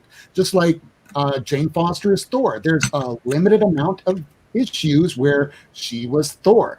It might not have been to everybody's taste, but maybe ahead in the future there might be another spin-off, or there could be another female Thor that might be completely different from Jane Foster. Again, Valkyrie, anyone? How many have there been? There's Barbara Norris, Sam Parrington, and the new one that was used from the Ragnarok movie. So new things, please try them out. If they don't work, they don't work. But at least they're out there. Somebody has a problem with it. If somebody has a problem with it, don't buy the comic. Nobody's forcing you to buy the comic. And if not people not liking something and not buying the comic, that's the only message you can send to the publisher. Exactly. And not only not to buy the comic, but don't go on the internet and just start bashing people for buying the comic or just saying dumb, negative shit. For people who actually want to see this change and stuff like that. And that's the negative side of social media, is that people want to use it to vent and say, oh, that sucks. Why they gotta make this change? And then they just start disliking everything that they see and ranting on people. I'm like, bro, it ain't that serious, bro. It's a comic book character. It ain't like it ain't something that I need to go and waste my energy downvoting everybody's posts or just ranting on everybody's posts about it. It's like, come on now. It's one of the reasons why I'm out of the video game. Episode, and it's just because somebody disagrees. Yeah, I'm Because not some people liking a want their lot. thoughts validated. I'm disliking a lot of the stuff that Marvel does, but I don't want to ruin it for anybody else. And guess what? If I would be online now and say, "Oh, this is shit," and if you like it, you have a shit opinion, it's like then it's like then I don't have a problem with this thing, but then I would have more like personal problems because then I would clearly compensate for something else. Yeah. The reality is, for those of us who actually do read comic books and kind of understand the sometimes gray areas, but it's usually the good guy versus the bad guy. But if you're going around and telling other people to go attack other people online, whether it be physically or emotionally or just by your little type behind a computer keyboard, then guess what? You are the bad guy in every story that you've ever read. You are the bully. Exactly. Yep. And it's also like and if you don't like the modern approach to comic, guess what? There's almost a 100-year history of comics out there. I'm a huge Conan fan. I haven't read every Conan comic that came out. There's still a lot of Conan comics, Red Sonja comics for me to discover. So and there's a lot of characters I like, which I haven't read enough stories from the Bronze Age. So there's so much. There's something for everybody. And if somebody likes the new stuff, it's my right to dislike it and not buying it, but it's not my right to ruin it for somebody. It doesn't matter what I like, it matters what everyone else likes. And what happened to Robert E. Howard in the end? We don't want that happening to anybody in the community or any creator because your dumbass had a bad day and decide to go, hey, creator of this book, this is what I think of you. Guess what? No one cares. Exactly. And a lot of the creatives at Marvel, they're not at Marvel, like in comics, are very sensitive people, as like a lot of artists are. And maybe one might think, if you have a normal talk with them and not shitting on their work, maybe they listen to you then and are more open to your opinion when you don't offend them. Yeah, it's all about having that communication. Yeah. I haven't liked the John Romita Jr. stuff recently, like the last couple of years. Yeah. But I used to be a big fan of him when I was younger. I liked that Romita Me too, yeah. when I was younger. I'm also I really dislike most of his art he does now, and I think it's sort of lazy. But who knows? Maybe he's also getting older, and he's over his zenith. But I'm really happy for him that he's still part of the comic book industry.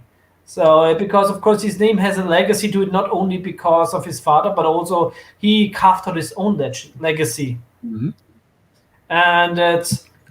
And legacy is something, especially as in the comic fans and with continuity and stuff, which is also very important to us. Yeah, and it's good to remember these people are human beings. Here's one story from John Romita Jr. that I remember very clearly because I was visiting New York at the time. I was there during 9/11. In the months subsequent, he was outside of Midtown Comics from, I think, 8 in the morning until about 6 or 7 o'clock at night with almost no breaks, signing every single comic book somebody put in front of him. Wow. And I would have, if MegaCon would have happened this year, I would have met John Romita Jr.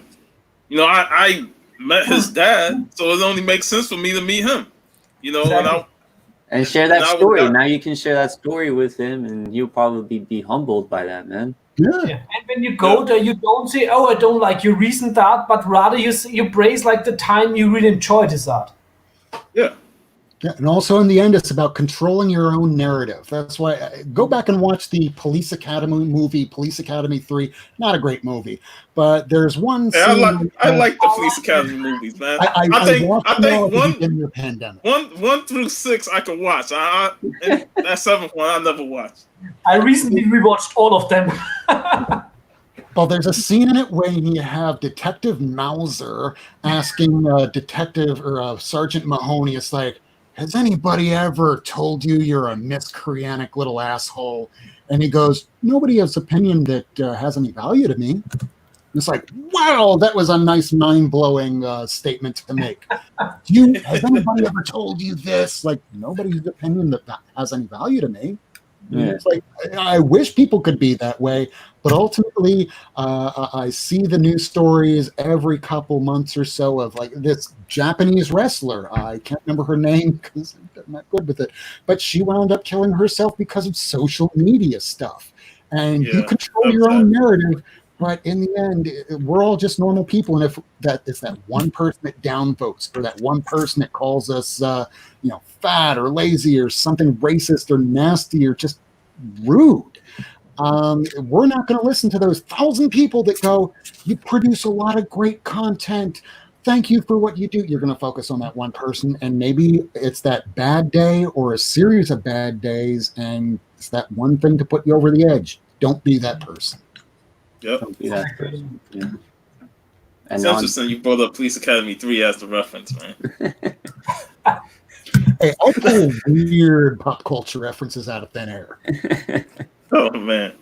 I love that series. Really like the shower choke. I have them. I know I have one and 2. I gotta rewatch them though. It's been a while. Just watch 1, They're 2, classics. 3, 4. You can stop at Miami Beach. Hey, I like 6. I gotta watch Miami Beach. That's like right here. But when they go to Russia, that's when it's a almost entirely new cast. The only people they're still there. Oh yeah, that was the last one, right? Yeah. Mission Moscow. Yeah, I think I watched that once. I don't even remember nothing from that movie. By My favorite character was always Lieutenant Harris. Man, Police Academy. Santa Mason asked earlier, so what about Natalie Portman playing Thor? What about it? Natalie Portman playing Thor. She's a great actress. And she's a pretty good actress. And it's not like you are carrying the hammer because you're strong. It's like you're worthy. But also, I'm not gonna watch the movie because I'm not a fan of Taika Waititi or what his name is. I don't like his humor. It's not for me, so I'm not watching it. Thor isn't Thor, but I kind of appreciate the funny Thor in the movies. I mean, if you go into the comics thinking he's going to be like that in the movies, I'm sorry, but... Yeah. I'm not a big MCU fan because I think the MCU is very often a parody of the characters, and it's too self-referential, and I'm not a fan of this. But of course, these movies influenced like a generation of people, so it's their right to liking it. The only thing I'm criticizing like the whole world for is like that Endgame makes no sense. And not in sort of time travel, but in terms of the heroes act like jerks and only in their own interests. Yeah, that's a great comment right there. Yeah. That's why I try not to let negativity get to me. You know, I've gotten negative comments, like G-Back said earlier, that's what the block button is there for. You could delete a comment that's negative and you can block that person. You don't want no negativity. You just want to have fun. This is what we do on YouTube, what we do on Instagram. We get together, we have fun talking about comics, movies, and all types of things. That's what it's all about. Yeah, we ain't no need to be negative. Exactly. None of that. Yeah, for anyone that's watching at home, those I don't know how many people we have in the chat, the 6 people that are watching, or anybody watching on the replay, if you're worried about coming on and doing YouTube with comic books, don't worry about the trolls really, because more often than not, the only people that are watching this are other people that read and collect comic books. So if someone wants to make fun of you for going, "You're a piece of crap because you read My Little Pony," it's like, oh God. Hi, ring ring, Mr. Pot. Hi, this is Mr. Kettle. You're black. Yeah. No, you're the same as I am. Actually, I never blocked a person in my life, like for making a mean comment. I only ignore the comments. Yeah. You only. Oh, they hate that much worse. Yeah, I respond to every comment like Twitter, Instagram, or YouTube. And even if somebody criticizes me, I'm accepting it. If it's a positive criticism or if it's just opinion, of course I'm accepting it. And when I make also a lot of movie reviews, and sometimes I'm getting is like, oh, but I really dislike the movie. It's like, I'm sorry you didn't like the movie. It's like, I wish you would have liked the movie. Yeah. But Thanks for commenting still. exactly, Yeah, it's and thanks for viewing. Yeah. Thanks for giving me that view. Here's something I learned in art history. Do you know the actual direct definition of art is supposed to be that anything created by human hands that makes you feel something? Now, Exactly. to feel nothing, like if you pick up a Rob Liefeld comic book and you feel nothing one way or the other, then fine, that is not art to you. But if you feel some strong antipathy for the way he does or does not draw feet, then guess what? It's art. Yeah. You might feel anger That's for one it, but it made you feel something. Yeah. As one of the few people on this planet that is not blocked by Rob Liefeld, I'm not a fan of his art, but every time somebody asks me Liefeld art, is like, I'm not liking it, but nobody can say that it didn't influence a whole generation. So there must be something there. And I liked it Liefeld up until I saw that Captain America. The overgrown chest. yeah. Okay. I didn't like Rob Liefeld for a long time because he grew up down here. I knew him, but it took a video of two assholes attacking him verbally on YouTube at a comic book show where they brought their little dinky camera, walked right up to his table, and he's behind his table, he's doing a signature, and they wanted him to sign like a comic. They wanted him to sign the How to Draw Comics the Marvel Way because it shows how to properly draw hands and feet, and they're trying to make fun of him. And he's just being gracious as hell, going, well, I'm sorry you don't like my work, but sure, I'll go ahead and sign it for you. But no, you don't have to pay a thing. Right ahead. Do you have anything else you want signed? He was very nice about it. He could have been you're a piece of shit, and fuck you. He could have done that. Instead, he took control of the negative, and because of that, he acted like a sane human being. And I just went, wow, he stood up to that in the nicest, kindest way possible. And there's one thing with Rob Liefeld, I envy him. He has one of the original swords from Conan the Barbarian from the '82 movie. Oh, that's awesome. He bought it in an auction. That's pretty awesome. Yeah. Yeah. So apparently he has a very good movie taste. D-Back, you hesitate to do YouTube videos, but you can always come on my show. You know, you don't have to show your face on screen. Yeah, there's people on my show. We have a guy named Miracle Man that I keep accidentally referring to his first name, but never his last. He never shows his face, not once, not ever. Even Life with Two YouTubers, she never showed her face until one day she made a cameo on my channel and then on Avi's channel and on Raul's, and now she's on there regularly. You can moderate how you decide to say things. If you smoke pot, maybe you probably shouldn't talk about that on your YouTube channel. But if you wind up not calling yourself, my name is Rob Worst. I changed my the name of my channel to Not Near Mint. Unless you know how to go and find my name directly, you're not going to find it. So there's ways to get around it, and you can wear a mask. And remember the whole big reveal of Metarog's face? Because for longest he never showed his face. And I remember somebody did the video when they met him, and all you saw was his hands and legs in the car. Yeah. So I was like, damn, we didn't get to see the face. It's like one of the big villains in Inspector Gadget. Never see his face. Always stroking that cat like Rob was doing earlier. Yeah, I can think Rob Burst is Dr. Claw. It'd be like this. I have my little towel down there since I don't want to read, and I'm just stroking the cat. Don't stroke something else down there now. Yeah, no, this isn't Jig's Kingdom with Vermin. Oh, man. If there's cameras in this room, I'm not doing shit in this room. Never know when a hacker can go on. Hey, look what he's doing. Record. And that was one of the things that I felt hesitant when it came to doing YouTube, because I was always Instagram, and people were like, man, because I was in the chats on YouTube and stuff, like people were like, man, you should do YouTube videos, man. I was always hesitant on it because you're putting yourself out there. in terms of your face reveal and all that stuff. But I bucked, and I did my first YouTube video. That was in October 26, 2018.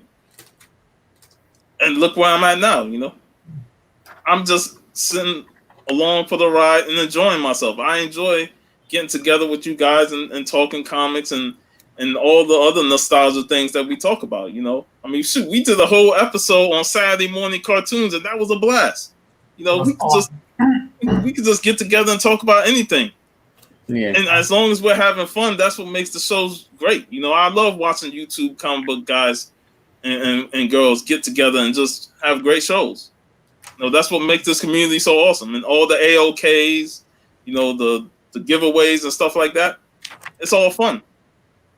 Yeah, but here in Austria, I'm writing 10 minutes, a couple hours, you forget about your problems. Yeah. Yeah. You can have a bad week, but you can't wait till it get to the weekend because you're going to be on the show. And I'm like, I'm just going to ignore the week, and I'm like, I'm going to enjoy myself on the show, It wipe out all the bad memories I had of the week. Yep. Yeah, but here in Austria, I'm writing movie reviews under my clear name about sexploitation, splatter movies, so having no problem showing my face on YouTube. But the first time when I started making YouTube videos, I totally underestimated the camera. When I made my first test shoot, I don't think this video exists anymore. It really felt like that the camera was holding me at gunpoint. You stare right at the camera, right? Instead of camera, it was like, yeah. This is the movie I'm gonna review. Yeah, because my camera is up here and you guys are down here, so I have a tendency to look at the screen versus look at the camera. It's just like sometimes this seems absolutely frightening, but you can grab a hold of it and just take a hold of the narrative, and it can be whatever you want it to be. Yeah. It's like in a dark night.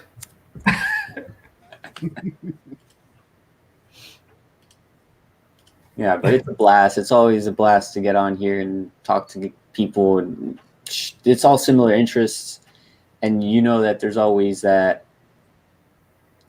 respect for each other, and just how it goes back to what we were talking about. No one's here to really hurt each other or bash on anybody. It's just we're all here to just share our interests and share comics and talk about it.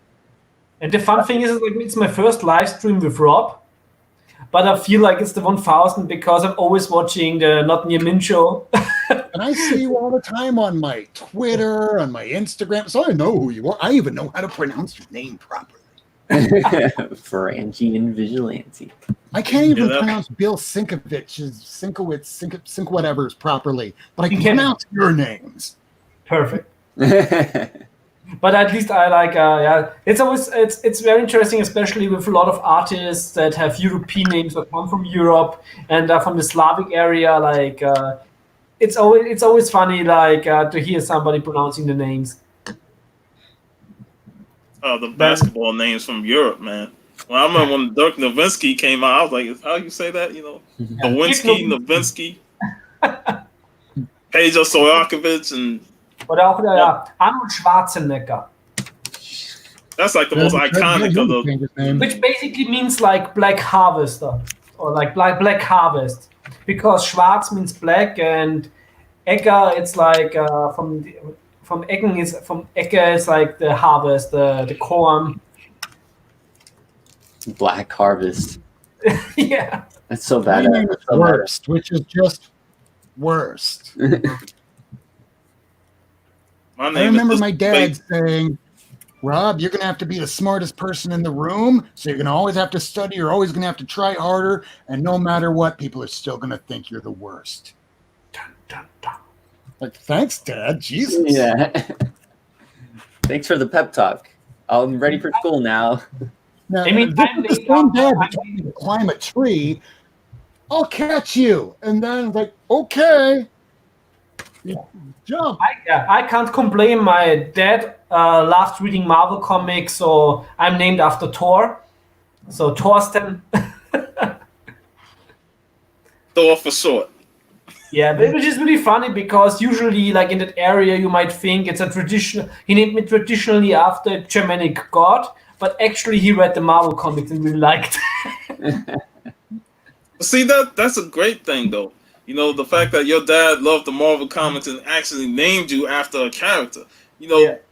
this parents that'll do that. You know, I think was a girl I knew named her son. I gave her the name Goku. I was like, Goku, because her love for Dragon Ball Z, man. Can you even abbreviate that to a somewhat normalish name? No, it'd just be Goku. It's Goku. I was like, Call me that's. Gabby. Just call I me was Go. like, I'm like, you're gonna be typecast as Goku forever now. You might as well cosplay as the character. Yeah. That's too Well, if funny. you're going to be that and you're a woman, I guess you can also be Bulma, too. Bulma with big, spiky, like, yellow hair.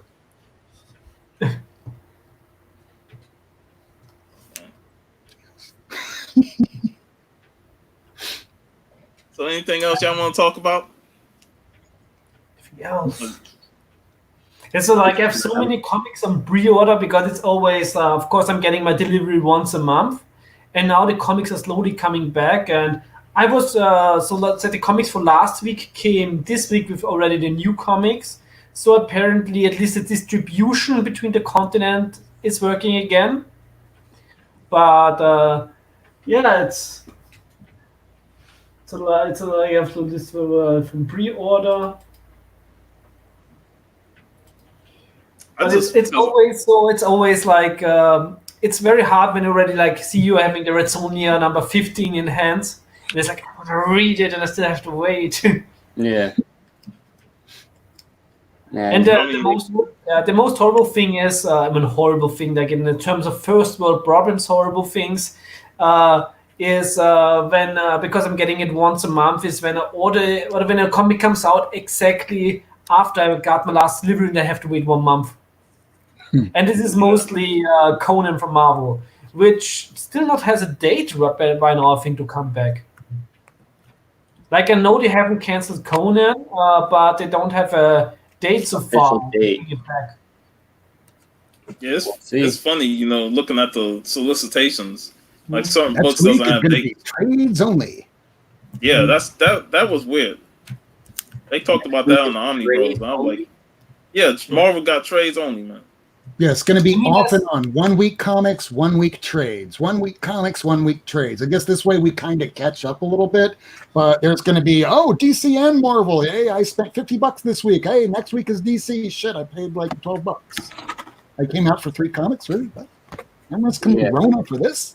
Yeah, but like I think it was also we talked about yesterday on the on JP's channel, which was an awesome panel yesterday. It was really fun to be in the chat. That the off time I spent the same amount of money because I'm giving myself like a monthly budget and I'm buying that for comic nevertheless. So I bought like a lot of back issues at my comic book store, so that he still has like the same income by me.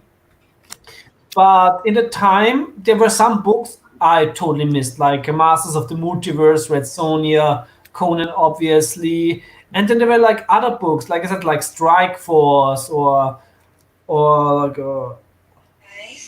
they already forgot about them. Where I was like, actually, I wouldn't mind if they don't come back. And it's really it's like I think this happened to a lot of comic readers, so it's gonna be really interesting. The comic numbers after the first bunch of real comics come back. I am thankful for the delay because it got me to finish up issue 94 through. Well, I'm just started to finally read them, so now I'm on issue 103. But because of the delay, well, I have up to 110 here that I'm trying to today. But at least over the last few days, it gave me a chance to finally read all of my X-Men that I finally got. Nice. That's awesome. Hey, now I get to finally go, okay, let's see maybe what Hickman's going to do. So after reading issue like 99 or so, and then jumping on over to issue 9 of Hickman's run, I kind of have an idea where he's going with this. I think he's going to be doing another kind of big space opera coming up very soon, where there's going to be something similar to a Phoenix Force. Maybe the same thing, maybe different, maybe reimagined. But it looks like he's kind of following a lot of the structure of what was going on in those early issues. Is he also a little bit involved, maybe now with the Savage Avengers? Because they reprinted the Conan Garth storyline from the Claremont run recently with Savage Avengers 0, which when I found out, wait, Conan Garth was in the X-Men, so I also immediately bought these 2 issues.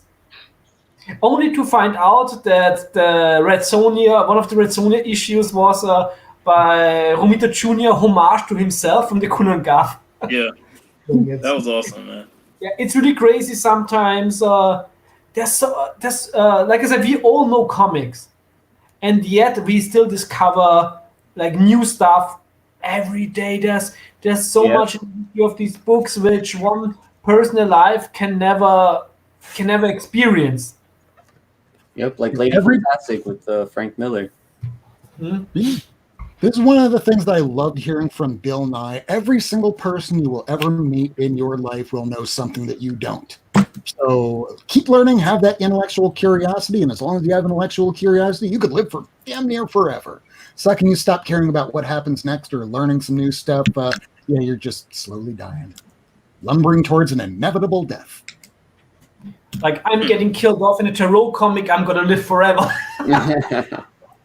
Because no matter what, at least in one issue, in one panel, you can go, that was me. And you can really bet your ass that's gonna be a first appearance Friday picture. That's awesome. That's the weird thing about comics. You never know what's going to happen 20 years later. Here's a good one. Jim Rhodey Rhodes, when you first saw him in the comic, he was just some pilot. And then later on, he becomes a war machine. Yeah, who knows? That's what maybe I'm coming back one day. Nobody ever truly dies in comics, right? Yeah, nobody ever truly dies. Nope. I am the key issue. I need to get that issue so I could have the first appearance of If I meet you, you're signing that. Yeah. Oh man, look who just popped in. I'm gonna send it to What? The Rican. What is going on? What's up? The fedora makes his appearance. Have you regained the coconut power? I said, let me jump on, man. This guy is always sending me the invites. I said, I'm home today. I'm cleaning. I'm almost done. I said, let me jump on, man. Oh, you're always invited, man.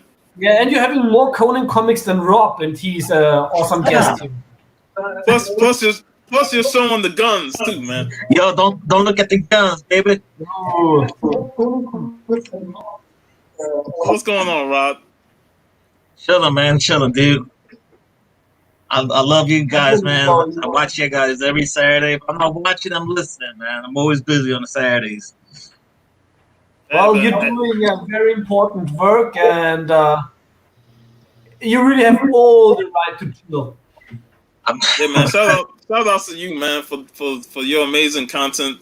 You know, you got the video on Tuesday, the Lane. So baby. That's awesome. I wouldn't be here without you. The shout-out show is just amazing. The shout-out show is just amazing. It's just a great way to introduce new members to the community. Exactly. And for me, it also became such an important life because my YouTube channel was really a wasteland, except for some reviews. And I was really thinking about closing it down. And then this guy commented and invited me to the shout-out show. Yeah, and when Thursday came on, man, I think all the chicks were digging you. You got the look, you got the hair. My wife was looking cute. I was like, I can't deny it. I mean,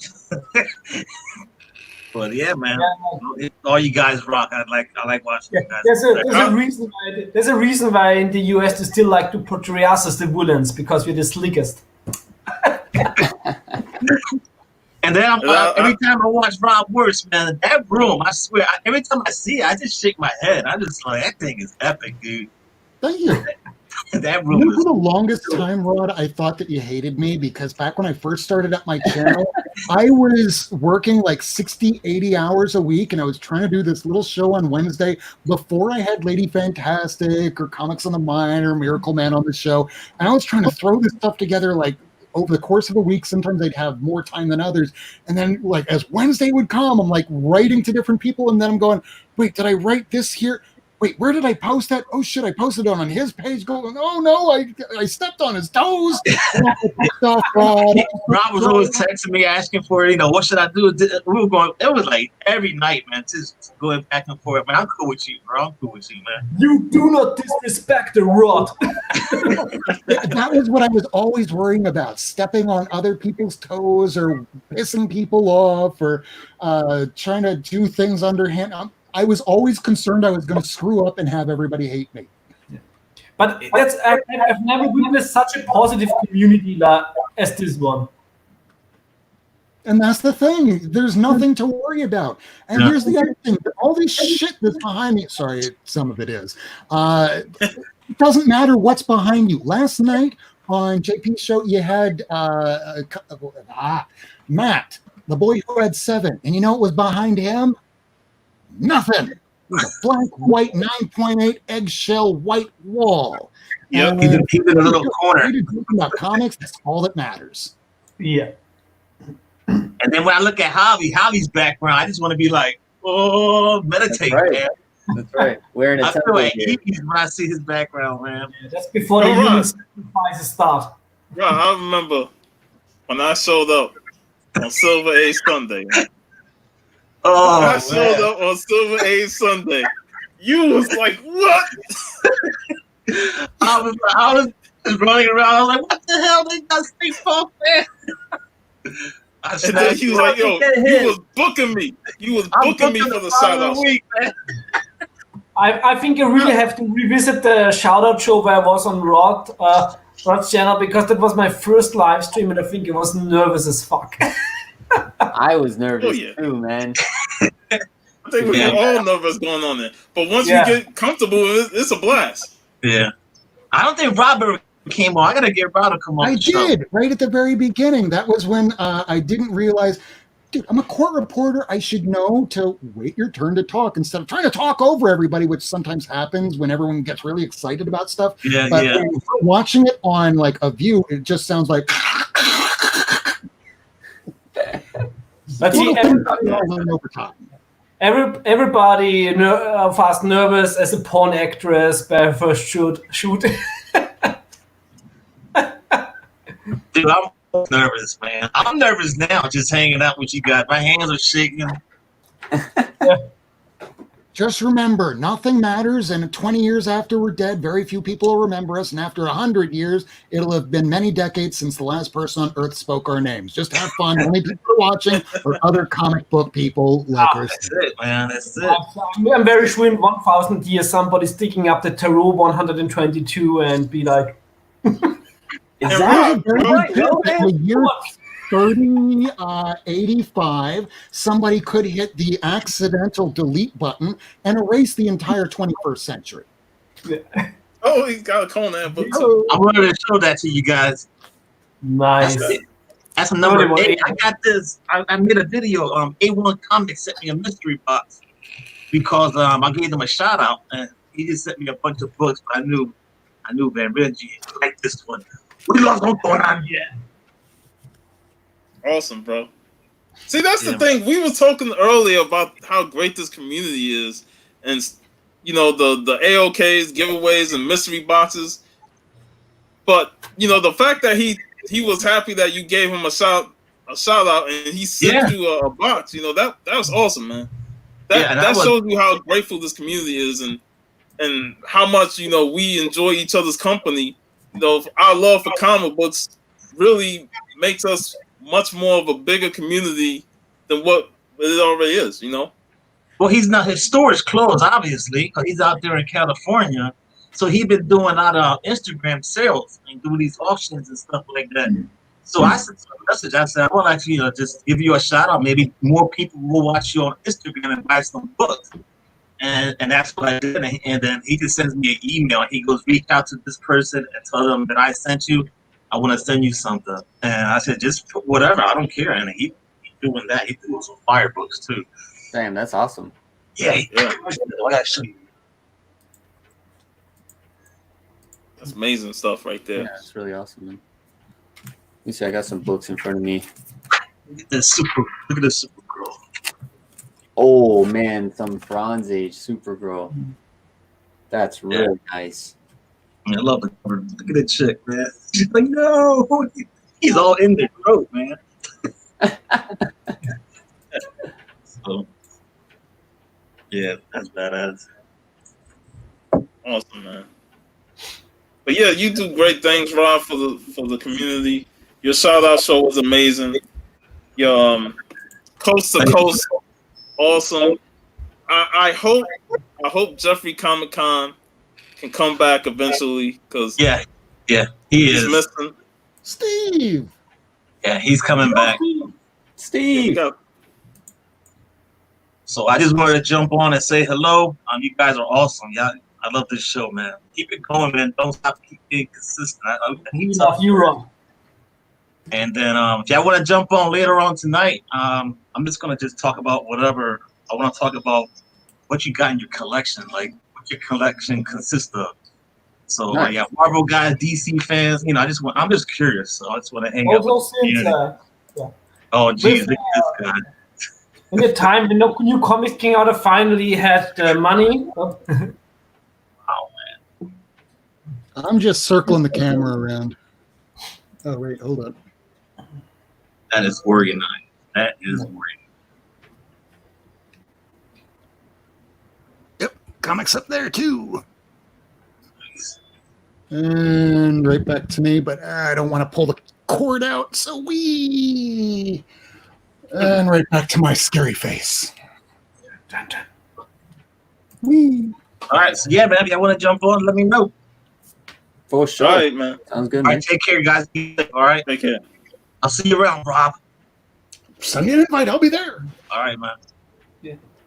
And it's not Sword and Sorcery, but like in the time when no new comics came out, finally, you had all the resources, had all the reasons to buy some minor keys that I always wanted. So finally having the first Predator. Oh, that's nice right there, man. That's another nice book to have. It's also one of my favorite covers, and I only had the mini comic from the figure before that. So it was like finally. I mean, it's only 20 euros, so I think it's also in the US not that expensive. But when you always have like your pull list, and there is like additional, should have spent additional 20 euros and stuff. Awesome, bro. I know she said she would be nervous, but she would be awesome to be on the show, man. You gotta bleep every second word. Just cursing on me. I know she had an interesting topic in mind. Very recently, I think I also sent her a picture. I found out there was a Witchblade Red Sonja crossover. I had no idea that existed. Oh wow, that's awesome. I think they crossed over a few times. I gotta And then run. I gotta go take care of dogs and stuff. And then I shocked her telling her there Yeah, was I'm gonna get out of here too, crossover. guys. I want to hit up the comic book shop before it gets too late. So I'm gonna jump All out right. of here as well. Get some food and stuff. And I can Thank find you it. all. Be safe. Don't pet the sweaty things, but don't pet the sweaty. The thing. Bye. Bye. And then I also can go finally back to my Sword and Sorcery Saturday tradition. Since McDonald's is opened again, I can get a burger after the live stream. Oh, nice. Awesome, man. But yeah, thank you guys for showing up. I know Varangian, you always show up for this, and it's always a pleasure to have you on. I have no life. Javi, it's always great for you to show up on here. Definitely see you tomorrow on Silve Sunday. And I want to thank everybody in the chat, Sanimation, Steve, who showed up late, but it was great that he popped in. Always great to see Steve. G-Back is in G-Back. here. Mind Shift, Comments on the Mind, Mabus, You know, a lot of great people. Lady Fantastic, Bake the Snake. Thanks for showing up, watching the show, and having fun. You know, this is your boy Sean, aka Stay Puft 1983, and we are signing out. Enjoy your weekend.